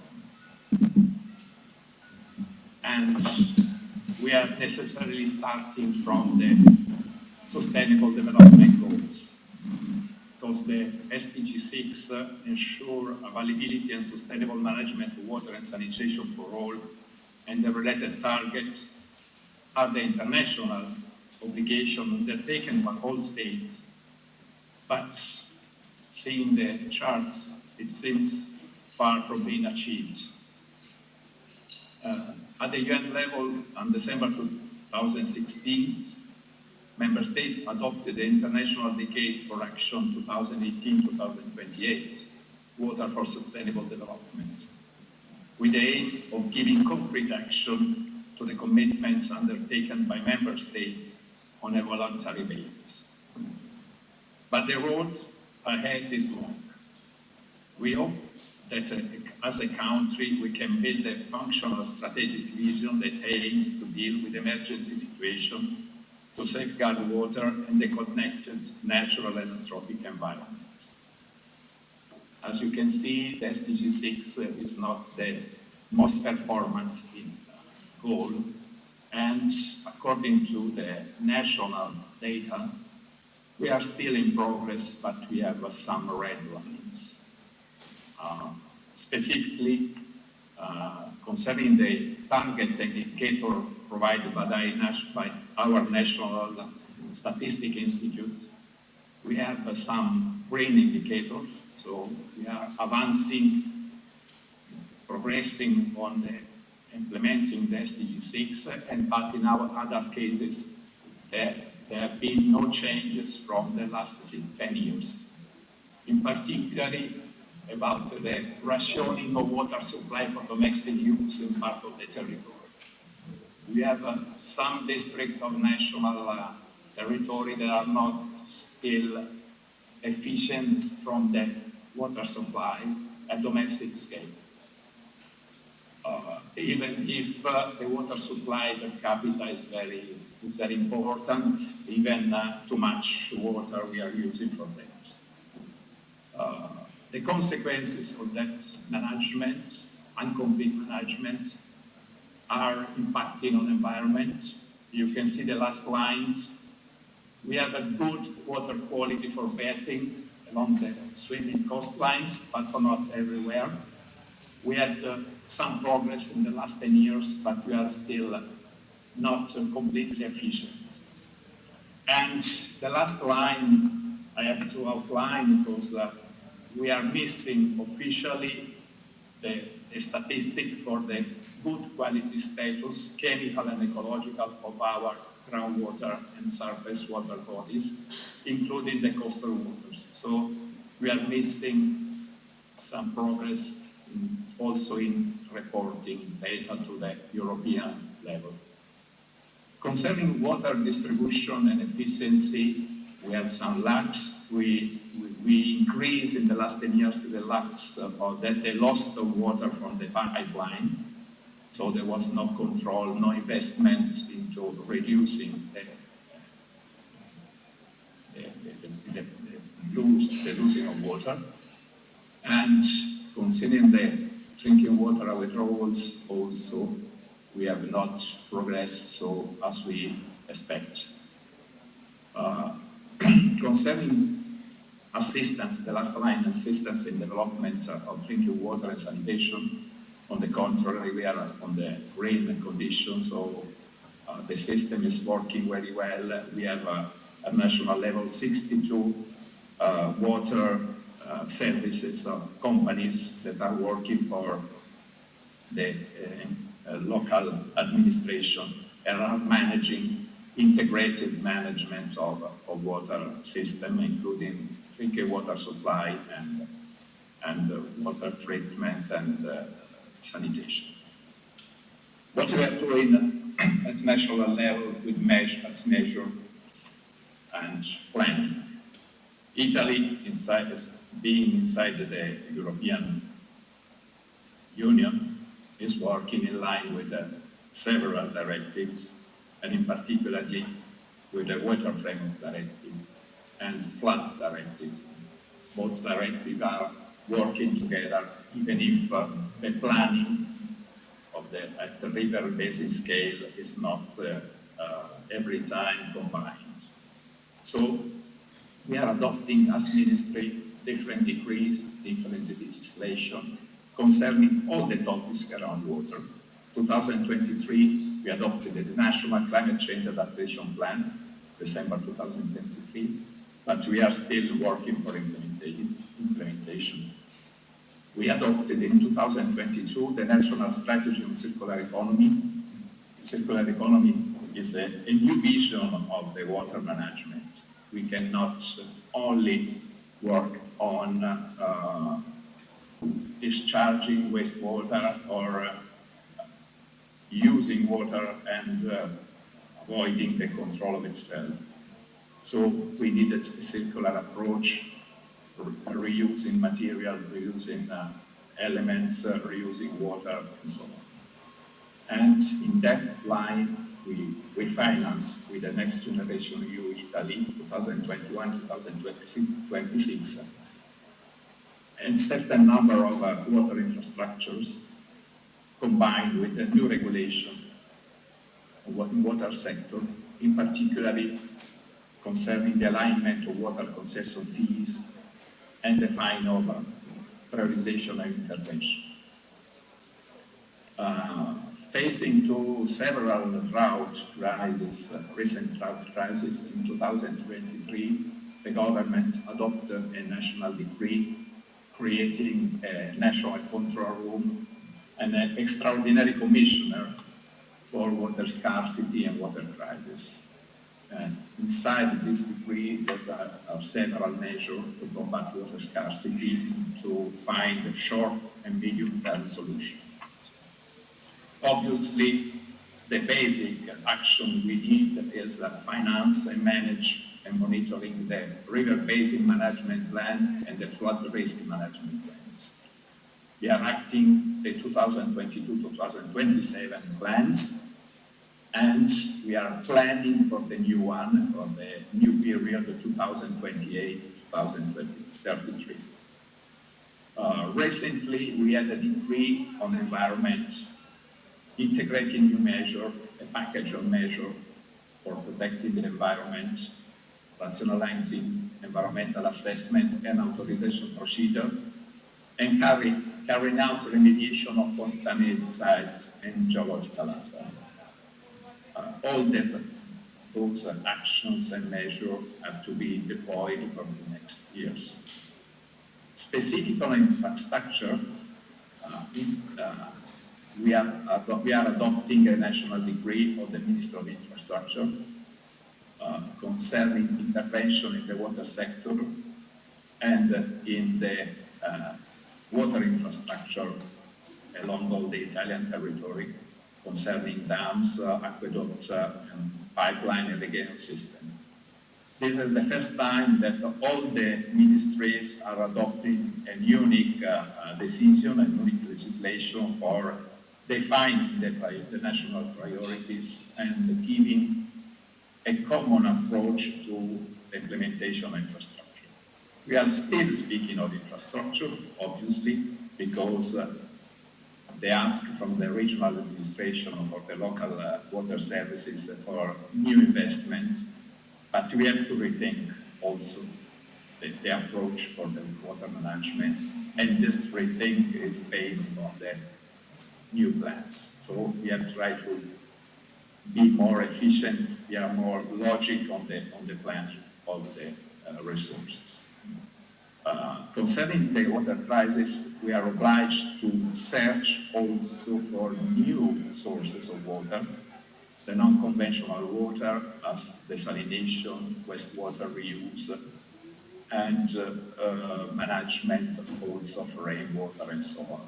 And combined with this sector, we have also to manage sediments that are filling reservoirs that are producing erosion along the river and the coastline. So the approach has to be global, otherwise we are missing some piece of the puzzle. What we have done at administrative level, we have 5 national river district basin authorities plus 2 regional river district basin authorities that are the 2 islands, Sicily and Sardinia. And for a better efficiency of that authorities with the water crisis decree, we enforce the permanent district of the Observatory of Water Units. So the observatory has a stronger capacity to support the decision of the Secretary, defining all the elements of water balance, of water abstraction, water consumption, And on the base of this technical and scientific approach, the decision has to be more clear, more direct, oriented in relation to the status of the art. Obviously, there's a lot of needs. We sent some 4,900 active males included in the plans, with a total demand for the 6 years of something about 38 billion euros. It's a huge amount, as I think is impossible to cover completely with the public and private resources. But anyway, what we can do is to prioritize the main measures, adopting win-win measures, in particular for the mitigation of hydraulic risk combined with water quality and water balance management. In this way, we are prioritizing interventions that are more efficient, that are producing the most of the results. With the PNICI, the National Plan for Infrastructure and Safety Intervention, we are now, for 2025, financing some 77 measures and projects with an amount of around 1 billion euro. But the demand is, for the next years, is very consistent too.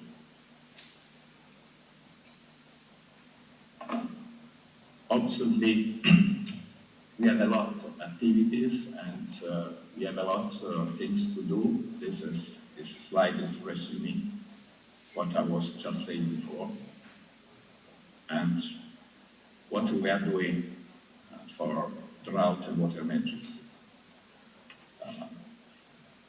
These are the situation established on the base of the observatories between October 2022 and October 2024.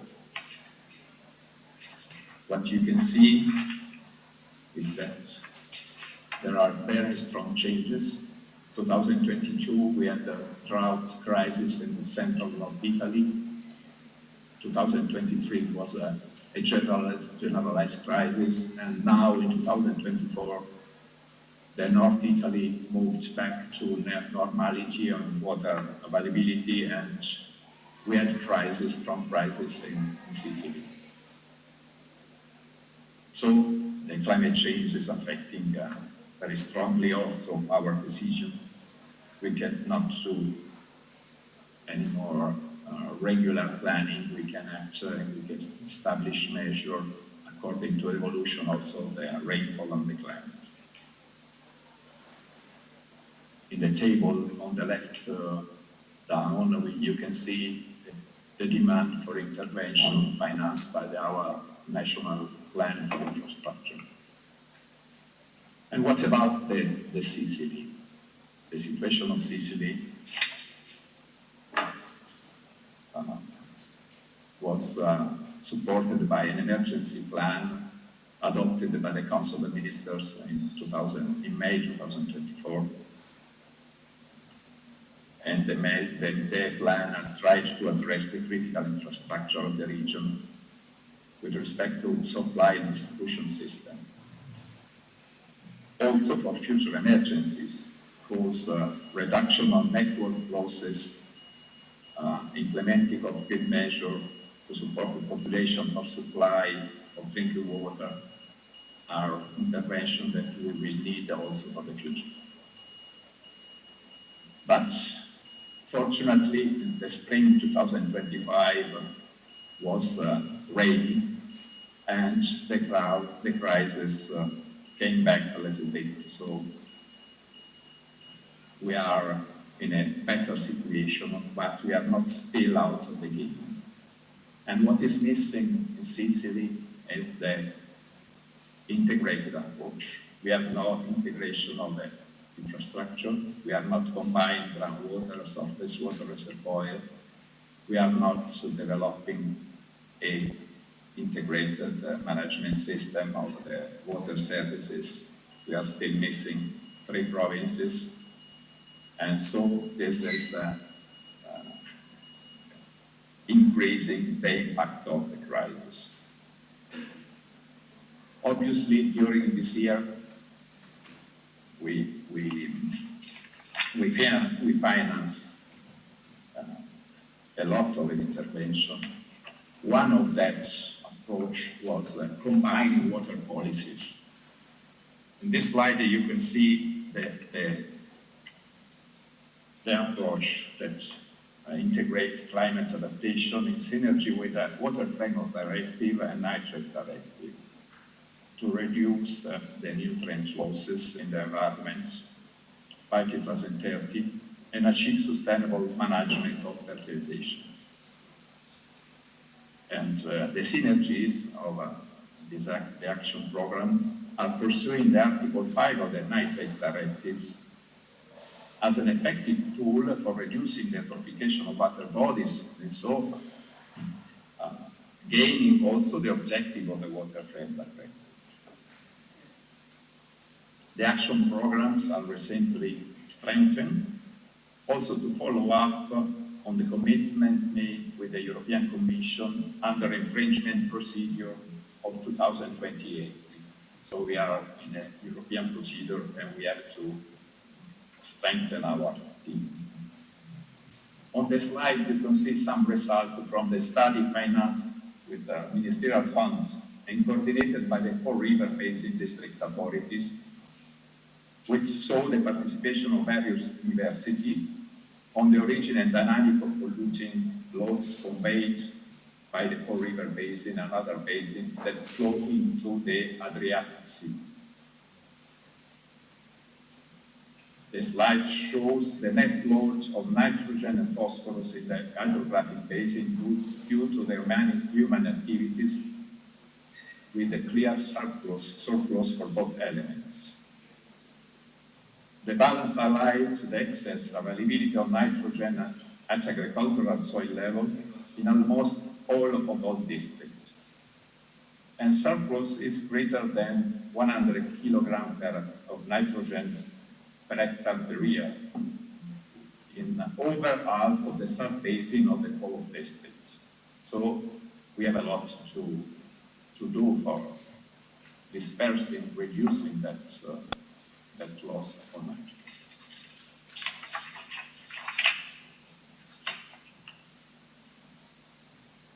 To increase the resilience of water systems and the sustainability of uses, measures have been financed with the Next Generation EU 2021-2026 program that included the creation of an advanced and integrated monitoring and forecasting system, including investments in primary water infrastructure for the safety of water supply, the reduction of losses in water distribution networks, drinking water and irrigation.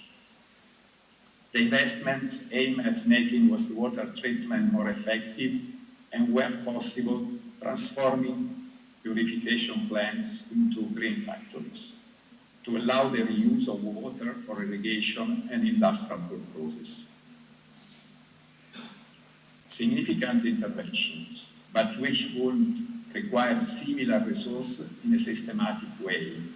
So the resources are spent, and we are spending that until 2026, and we need more resources for the future because the job is not completely done. And now we are asking for, we have to optimize the fundraising, we have to optimize the decision for our next investments. This slide is showing the regional distribution of the resources deriving from the investments of the Next Generation program. In total, we receive something about 4.5 billion euros, to which local co-financing is added, including from a water service tariff. So the final resources was more than 5 billion. But for the integrated water service alone, we estimated 2 billion in additional annual investment would be needed. So we are far from the economic equilibrium. And And what about the integrated water service management? In Italy, we have a law from 1994 concerning integrated water services. And water services represent a challenge for the efficiency and modernization of the sector, with many municipalities still adopting the management in economy, with all technical, managerial, and economics difficulties. Indeed, the procedure for the assignment of the integrated water services are almost completed, 30 years after the first national law. There remain a few situations outside the norm. Someone in Sicily, the district of Naples, North and Sannita in Campania region, and the Trapani water management plan that was placed under special administration by a presidency of the Council decree in December 2024. In many situations, the gradual takeover of the singular managers is on the way, but we have to wait for the expiry of the contracts. We cannot enter during the management for economic reasons. But if you see, all the blue zones are well managed, and so we hope in the few next years to cover all Italy. A specific situation is for the Trentino Alto Adige region with the two provinces, the white color of Trento and Bolzano. They are special administration, and they are managing water services differently from the national legislation. And concerning wastewater treatment, as I said before, we have several EU infringement procedures, and this procedure are concerning globally some 600 of agglomerates. In the first slide, you can see a part of the infringements, and both infringement, both costs are under sanction, so we are paying for the cost 251 2017, since 2017, some 40 to 60 million euro per year. And for the calls 515, from 2024, we are paying 25 million of fines per year. And we have two other infringement procedures, fortunately not arrived at the end of the process, so we are not paying for that still now. But that infringements are concerning a lot of agglomerates, and the most are in the south of Italy and Sicily, Calabria and Campania specifically, but there are several regions also in the center and in the north. So the job is hard, and we need to find more resources, more funding for realizing investment in infrastructure that are not online with the wastewater directive as we can. And what for the future? The future needs are very challenging. We have two European legislation that are very important, recent legislation. One is the Nature Restoration Regulation. It's concerning different sectors, it's concerning nature, but there are many elements that are in line with the Water Framework Directive and water consumption for drinking use.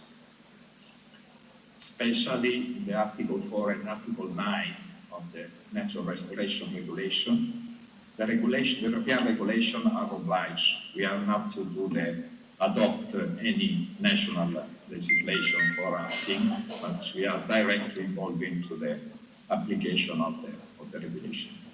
And two main elements are concerning the restoration of terrestrial, coastal and freshwater ecosystems. So the quality of the ecosystem, the quality of water in that ecosystem is both important for natural regulation and for water framework directive.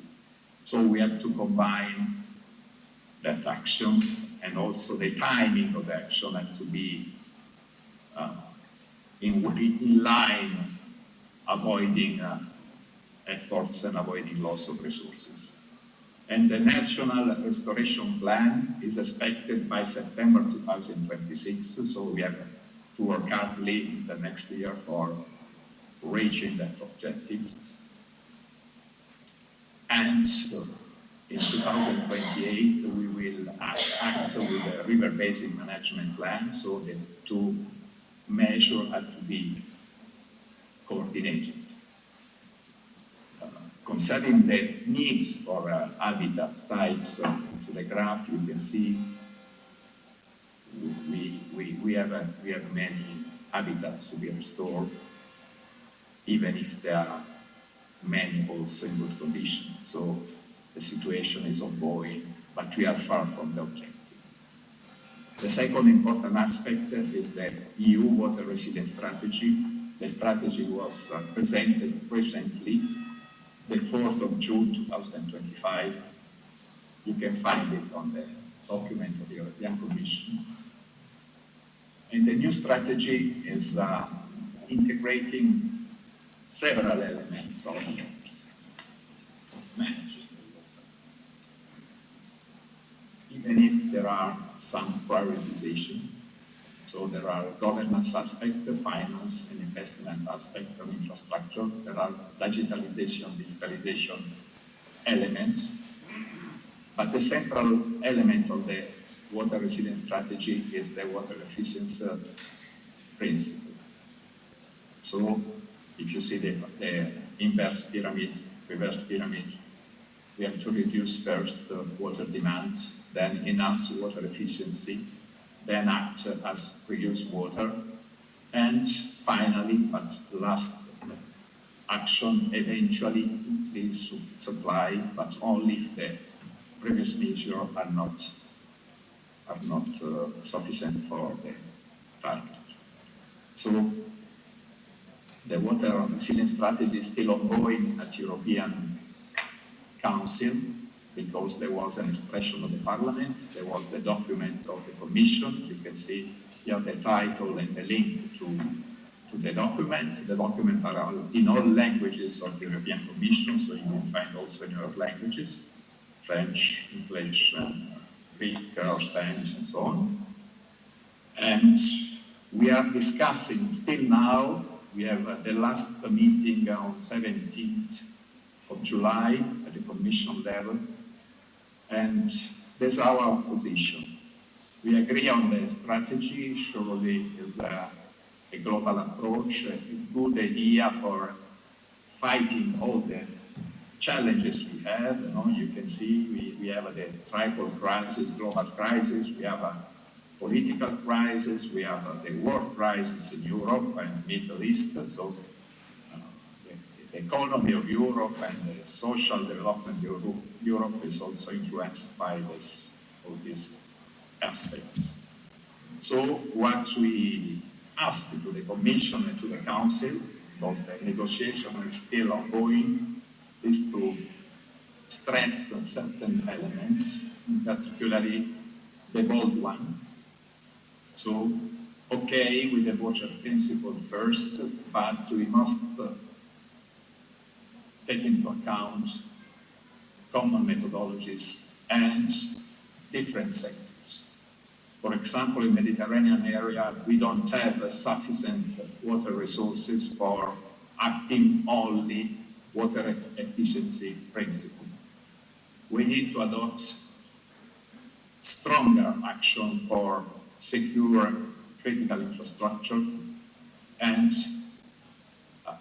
find a common authorization permit use of water that are in line with the demand of different sectors of the economy, avoiding a strong impact on water quality and water balance. And what we are asking is strengthen water infrastructure. So not many other infrastructure, but strengthen the interaction, the distribution network, and combine solution, putting together surface water management, groundwater management, quantitative aspect and qualitative aspect. I have not many time. I think I would like to conclude just saying a few small tips for our position.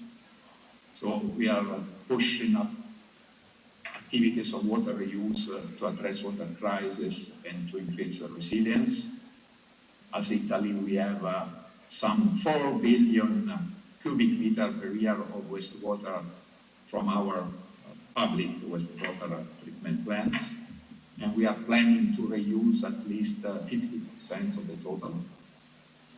We have to recover the capacity of reservoir due to the sediment, the presence of sediments, so we have needed to an action for dredging sediment, reuse sediment, both for environmental objectives like feeding the river courses, avoiding erosion, and acting on the coastline due to erosion, to lack of sediment transportation. And obviously, we have to work, especially on the island, on desalination of sea and brackish water. But we think that measures have to be complementary and in emergency cases. At the moment, the cost of desalination is too high for thinking of desalination as an alternative for a lot of water supply. Obviously, strengthening water infrastructure is the central priority. We have to rethink infrastructure, we have to rethink connection between different water storage systems, considering that natural restoration regulation is asking for remove infrastructure from the water courses where the infrastructure are not anymore performant or are not necessary. So giving opportunity to restoring free-flowing rivers. We lose a lot of rivers in the past. They are not more free-flowing in the three-dimensional, longitudinal, lateral, and vertical. And obviously, one of the points that we are pointing out is the groundwater use and recharge of groundwater, using managed and artificial recharge of groundwater, or by way of wetlands and natural habitats that can supply a double objective, giving nature a chance and facilitating the infiltration and the recharge of groundwater, avoiding pollution. So, as our conclusion, our point of view, national point of view, we think that a great synergy in the next river basin management plan will be essential for fighting the crisis of climate adaptation and water management. Obviously, in line with all national environmental strategy and national and community resources that will support the action program, hoping that the action implemented so far can produce the desired effect to overcome the critical issues and implement that necessary adaptation strategy to the increasingly strong climate impact expected in the Mediterranean area. Thank you.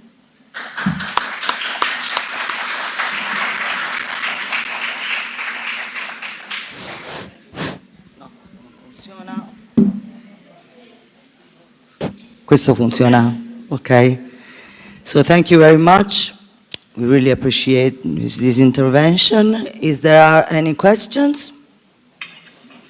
Di solito non le fanno le domande, infatti vedo che... No questions? Ok. Quindi grazie tantissime per essere stato con noi. Le stavo per scrivere un'email e adesso glielo dico anche a voce. Grazie mille e alla prossima.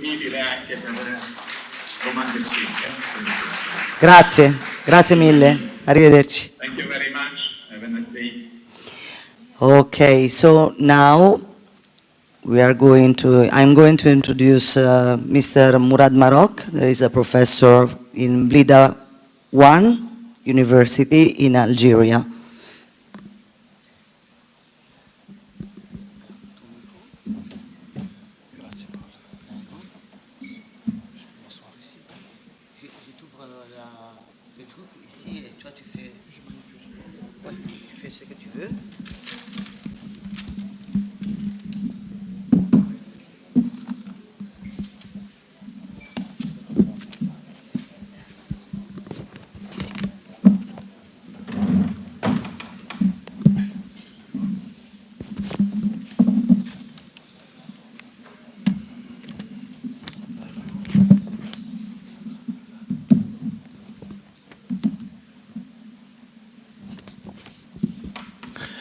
So, good morning.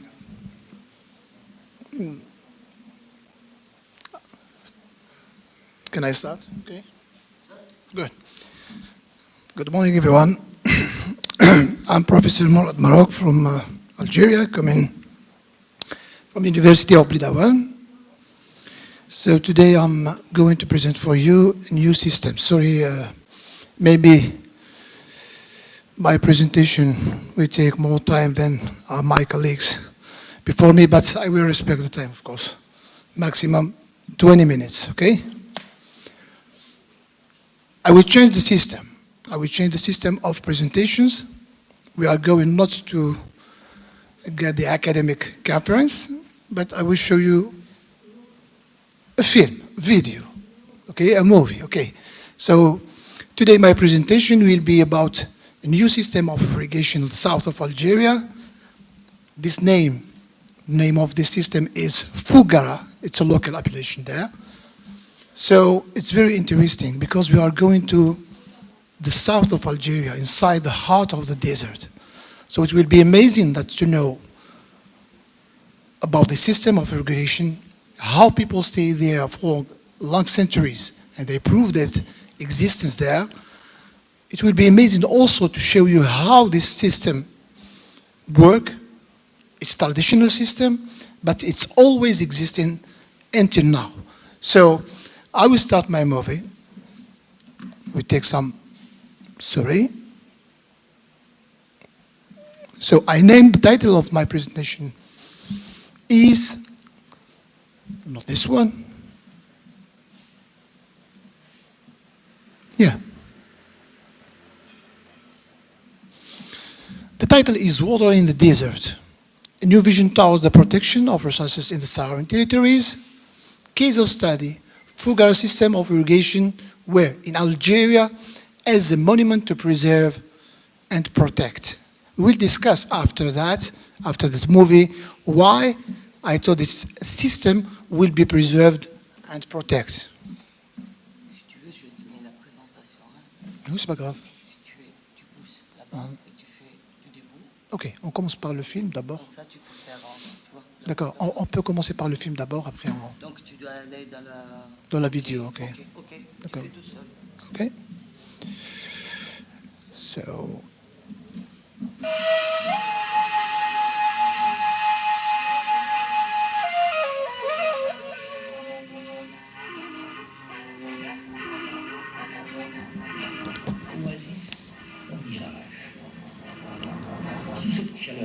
It's in French language, I will traduce after, okay?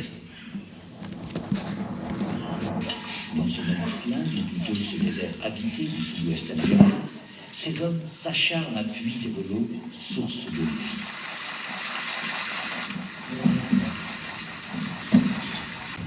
Ces puits, au Hassi, se succèdent à perte de vue. Ils sont reliés par de fameux souterrains qui permettent de canaliser les eaux de la nappe vers la surface du sol pour l'irrigation de leur véritable jardin d'Éden. La canalisation souterraine de ce puits est obstruée. Alors, l'eau est vidangée pour procéder au turnage. Haj Qaddous s'apprête à plonger dans les entrailles de la terre à 30 mètres de profondeur pour procéder au curtage.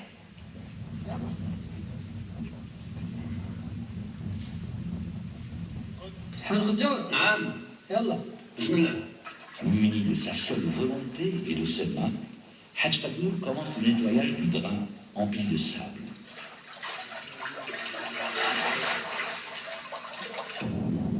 Jadis, cette tâche était dévolue uniquement aux esclaves, Khouddam ou Mawali.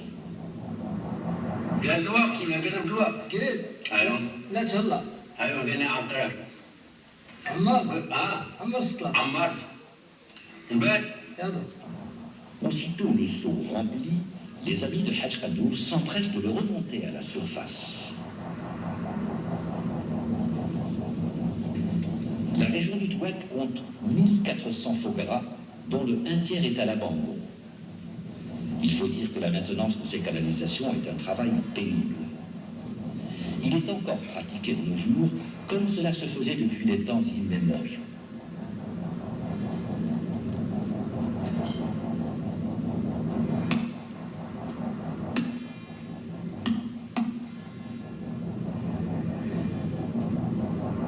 Le seau, une fois vide, accroché à l'une des extrémités de la corde, est précipité vers le fond, tout en remontant le deuxième seau, accroché à l'autre extrémité de la corde. Et l'opération se répète inlassablement jusqu'à épuisement, accompagné du gémissement que produit le grincement de la pluie. Haj Kadour, à 30 mètres de profondeur, le dos courbé, continue sa besogne d'un geste mécanique. Cureté, cureté, cureté. نعم محمد يلا حلق الجمل نعم يلا يلا انت يلا انت قلق احنا بدنا لك عبد الجمل ما يدينك علاج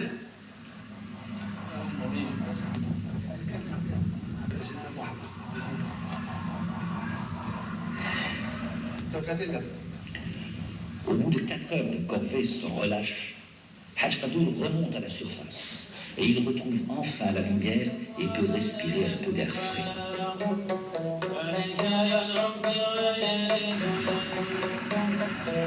Et voilà. Maintenant que les canalisations sont libérées des boues, une eau limpide jaillit à la surface du sol, se frayant un chemin à travers les rigoles pour arroser les plantes nourricières. Le bonheur se devine sur le visage de cet homme, dont la sensation, lorsqu'il irrigue ses champs, est celle que procure le sang qui coule dans ses veines et qui donne la vie.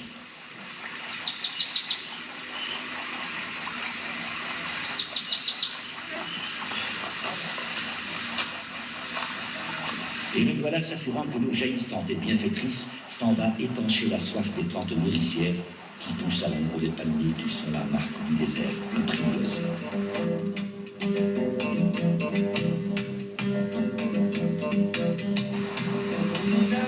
Adara, capitale du Touet et du Gola, autrefois connue sous le nom de Tini. Sur la grande place qui marque le centre de la ville, s'ouvrent plusieurs portes originales dans un style soudanais. Cette ville du Touat, ville du sud-ouest algérien, est réputée pour ses fogaras où dorment en son sein des dizaines de hassis. Il faut dire que le nom Touat est le pluriel arabisé du mot zénet tit, qui signifie silence. Jadis, Adrar était l'une des plus grandes haltes sur la route des caravanes voguant dans le désert vers le Mali et le fleuve Niger que l'on atteint à Gao. Aujourd'hui, son site, comme autrefois, est un véritable carrefour des richesses humaines où se mélangent hommes et couleurs chatoyantes, enveloppés d'odeurs exotiques des épices comme le safran, le cumin et le gingembre.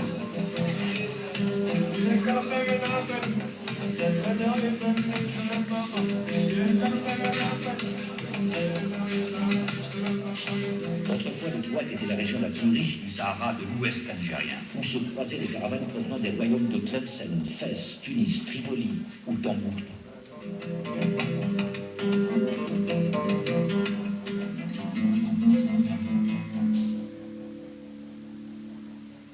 Foumara, ou Ifli en zénet, est un système de canalisation souterraine qui capte l'eau de la nappe pour la canaliser vers les jardins.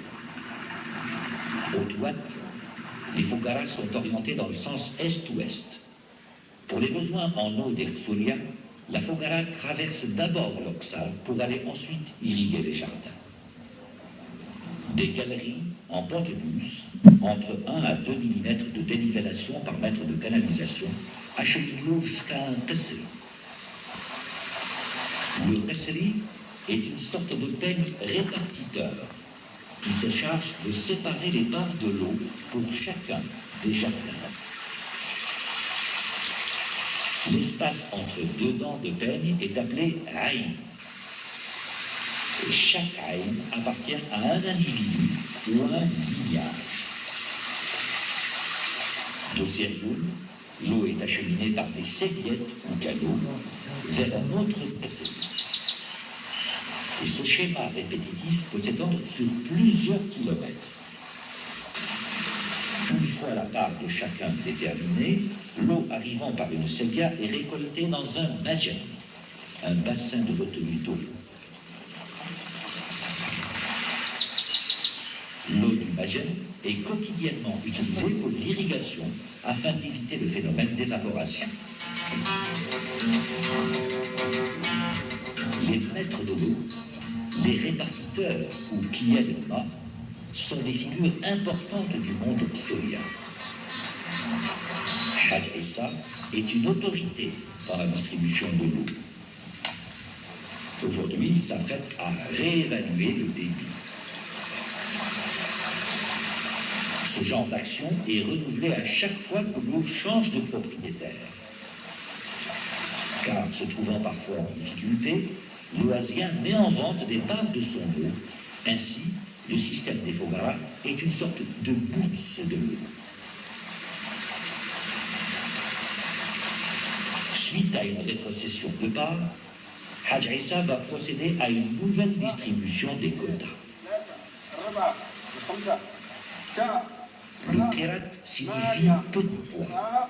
Il dérive du mot grec kération, qui est la graine du caroub avec laquelle jadis était calculé le poids.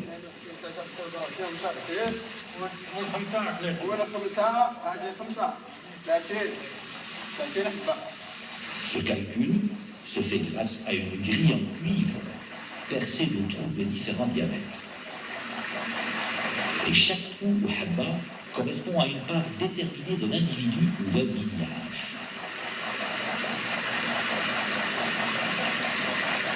Cette grille, appelée shekfa, est posée au niveau du qasri. À l'issue de ce calcul, le visage de la Fogara est remodelé et les rayons sont redessinés et reconstruits.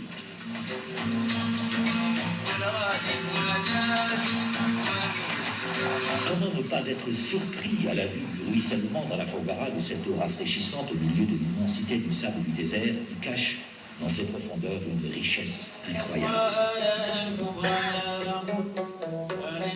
L'établissement humain est bien sûr, comme partout, conditionné par la présence de l'eau. Et la tradition orale relie souvent la création d'une Fogara à l'action d'un saint. Mais les récits montrent que ces personnages religieux avaient des connaissances en hydraulique et ont souvent dirigé les travaux de creusement de Fogara et amélioré les techniques d'irrigation.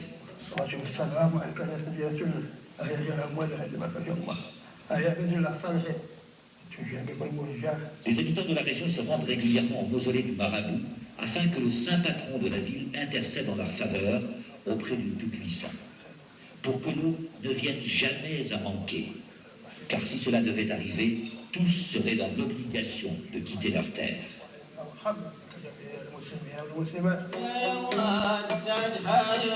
L'esprit du Sourien est apaisé après avoir prié et récité quelques versets coraniques.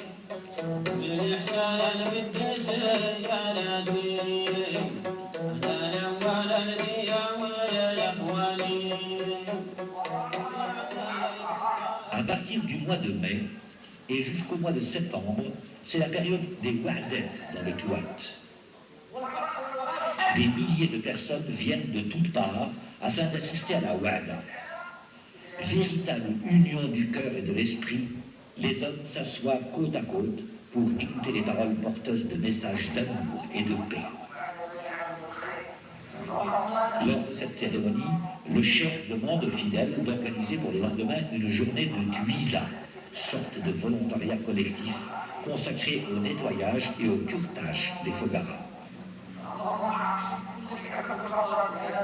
Après les invocations, vient le moment du repas. C'est le moyen de restaurer le corps social et de renforcer les liens. Manger, c'est tenir à la vie.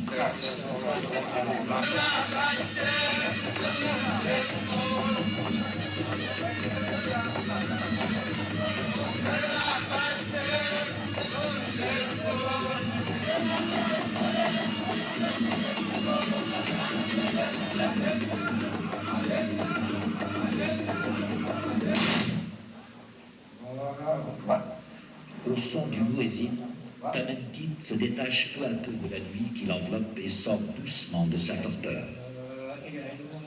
Comme à l'accoutumée le maître de l'eau ou Kiyalema. Personnage important au sein de la communauté.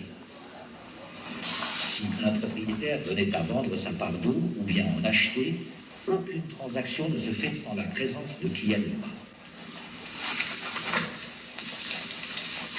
Le vrai travail commence. Al-Khalfi retrousse les manches. Il commence à consolider Al-Qasri.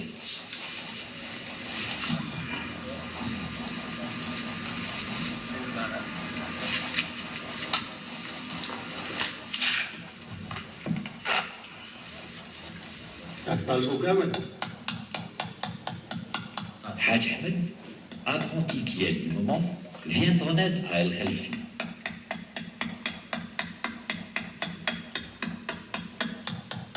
Al-Khalfi commence par tailler les espaces entre les dents du peigne, Al-Ayoub, pour remettre l'eau à niveau.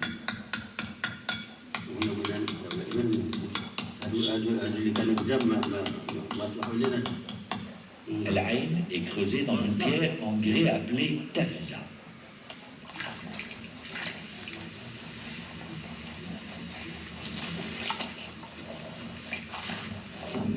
Une fois Al-Qasri consolidé, Al-Khalfi lime les dents pour les amener au même niveau.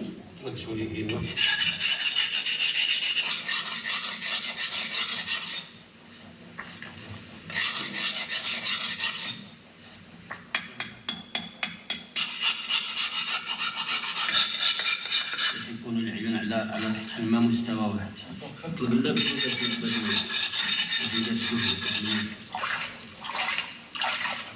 نزل به من الباب داخله هو السر حماد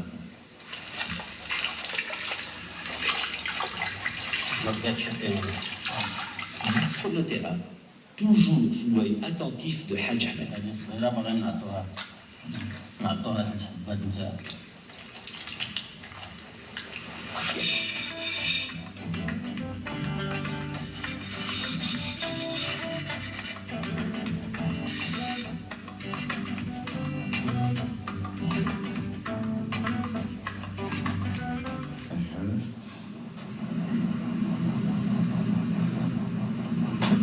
Qui allie le plaisir des sens, la vue, l'odorat, l'ouïe, le goût, mais aussi et surtout une ouverture carrée au lisse. La Nafdela se sert de moyens rudimentaires pour moudre le blé.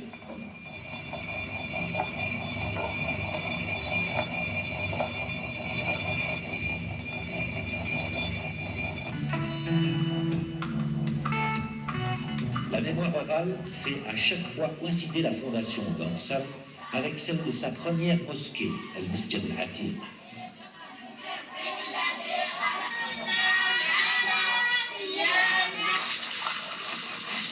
La séquia, en plus de son rôle d'acheminer l'eau dans les jardins et d'accomplir les tâches quotidiennes, permet aussi de resserrer les liens de toute la petite communauté masculine et féminine.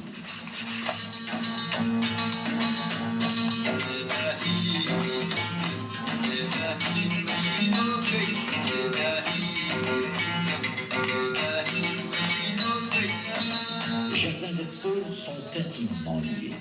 Ils se nourrissent à la même source, l'eau. De cet élément naturel jaillit la vie. Le Le vert des jardins est mélangé au jaune du sable pour le plus grand plaisir de l'œil. Sous l'ombre de ces palmiers fertiles et protecteurs pousse toute une culture vivrière. Céréales, tomates, betteraves, poivrons, aubergines, pastèques et salades tapissent et colorent la surface de ces jardins.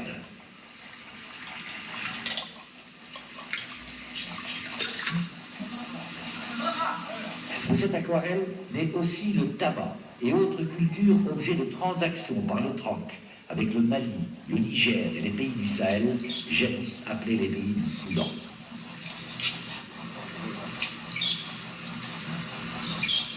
Les fruits de ce jardin d'Éden, appelé Djenna, aux saveurs et parfums voluptueux, traversent des distances incommensurables et se répandent dans l'immensité du désert au-delà de l'horizon et apportent aux hommes un petit bout de paradis. Mais Dame Nature est parfois impitoyable, car quand l'eau vient à manquer, et même si la vie tente de résister avec l'énergie du désespoir, le désert gagne peu à peu sur sable, laissant libre cours au sinistre rugissement du vent qui balaie les espoirs des habitants de Sorsab devenus fantômes. Certes, vit de ses souvenirs. Il ne reste que les murs des maisons, les ruelles désertes d'Urfa, pour témoigner d'une ville jadis sans doute florissante. Certes, une des villes les plus prospères de Douat, n'est plus aujourd'hui que l'ombre d'elle.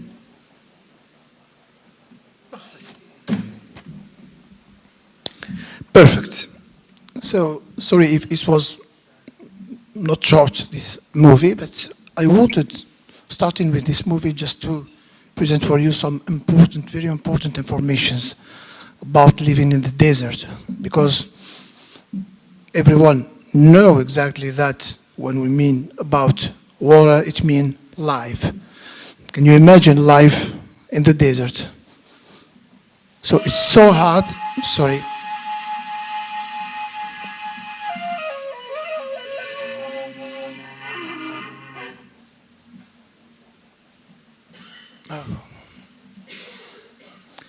I said it's so hard to live or living in the desert.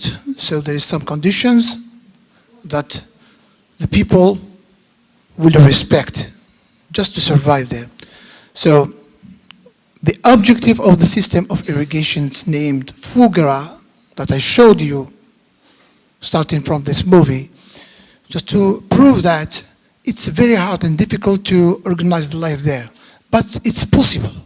That's why the people are staying there since a lot of centuries, many centuries in the past.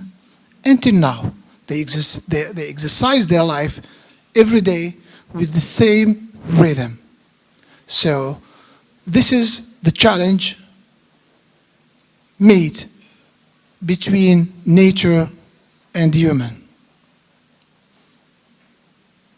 It's not easy to talk about the desert, the Sahara, but we can create life there because inside the heart of the Sahara exists water. So I will continue in the same way with all the people here. I showed you the system of Fugara. Here we are continue to show another movie for 2 or 3 minutes, quickly, just to explain the geometrical system built by the people there and the function of the system, which is more important to know about how people share water, because it's calculated based on this system. We know exactly that the rules played in this system is in relation with the religion. The religion is Islam in the south. You know that Algeria is a Muslim country. So we apply exactly the rules of Islamic rules, how we can share water for all people, and all the lands are used by agriculture. Well, So I will show you the second movie and we will continue about this way. In this way.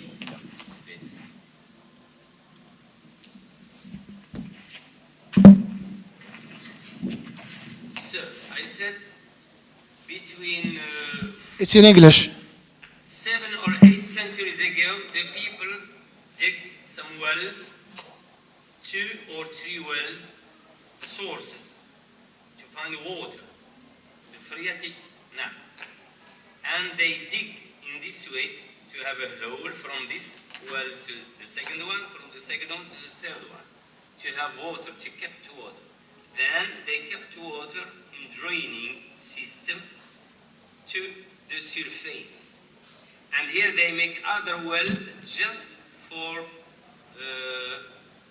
what we call it, to keep the sand and the stones from here. And here we have between the first and the second well about 6 meters, 5-6 meters, and here too. And then the draining canal will become on the surface. And here what we call it is in pond. Sloping. Sloping. Yep. And here we will have the canal on the surface, and they make a small, like a barrage, and then the holes to keep water to each garden in the palm grove and the oasis, to create the oasis. This is the Fugara system. So here we have a Fugara in Ouled Said oasis.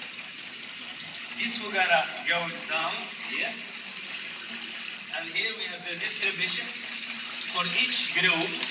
I mean each group of garden by this hole. It is notified by this hole.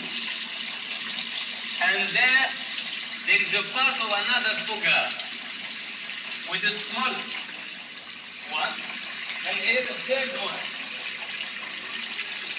Third Fugara. And these people,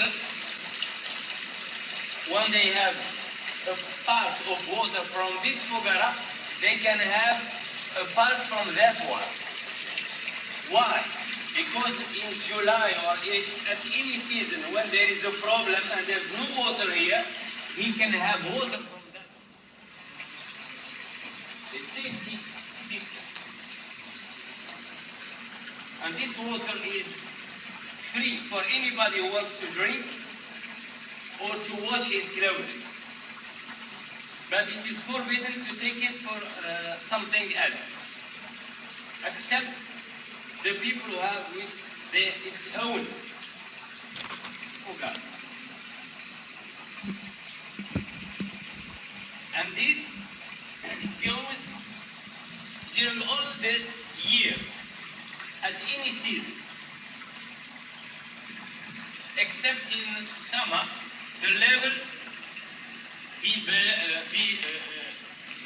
drops, and in winter it progresses a little bit because of temperature. So this is what we call the Fugara system in the south. It's only in the area of Gura and Juan, the area of Chibib. Good.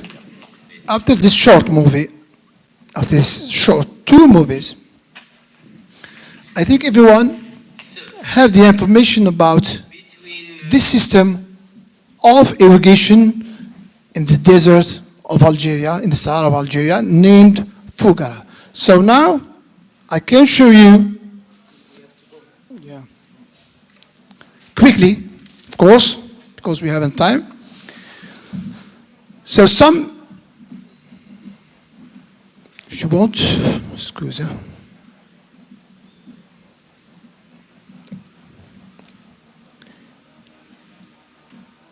For example, I will start, it will take 5 minutes maximum. I will start with this surat in our holy book, in Islam, in our Quran, the holy book of all the Muslims around the world. So here it's written in Arabic and in English. I will translate in English. It means, and inform them to talk to the people, God talk to the people, and inform them that the water is shared between them. It's not property for one person. It will be shared all the people. Each drink attendant. It means everyone needs water, and we will share water with everyone, because with this system, with this application, with the geometrical system, looking for this picture, for example, for this, every tunnel, if you want, it means it calculates with the number of palms inside the garden. So, for example, if you have 10 palms and I have 20 palms, I need more water than you.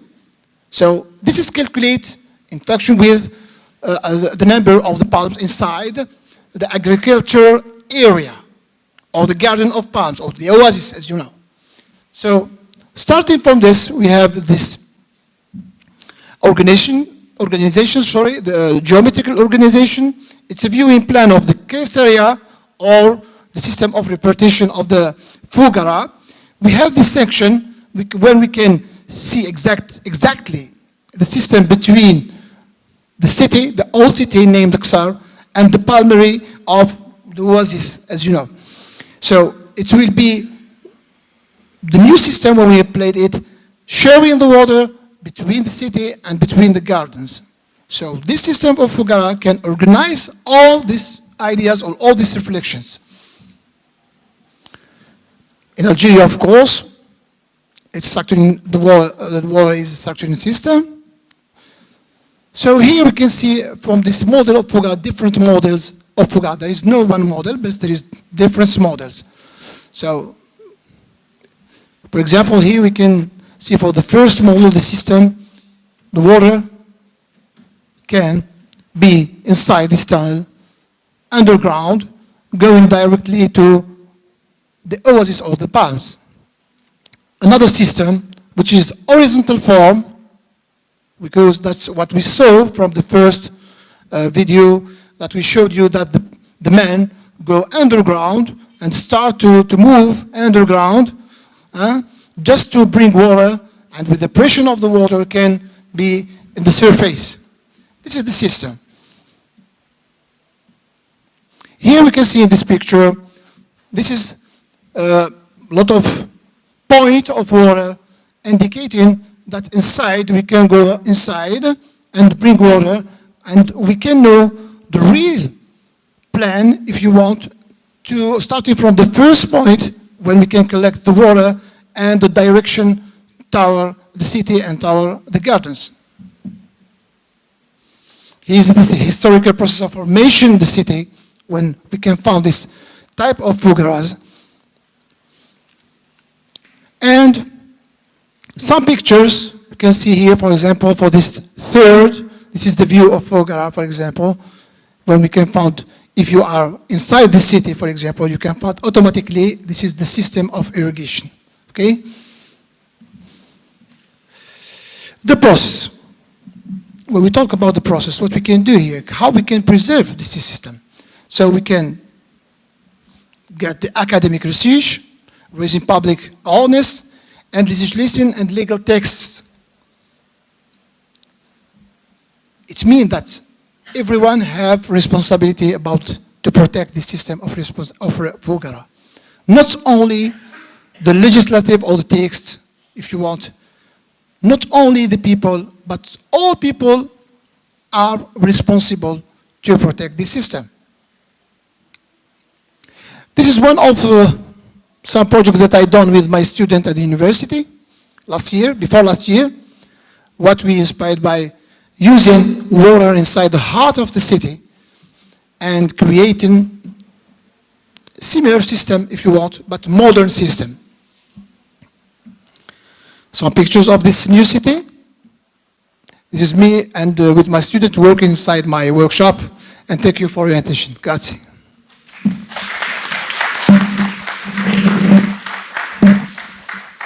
Okay, so if there are any questions?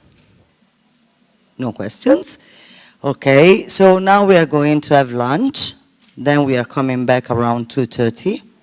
and we start with the round table in the afternoon. Thank you very much. Oh, follow us. Don't get lost, okay?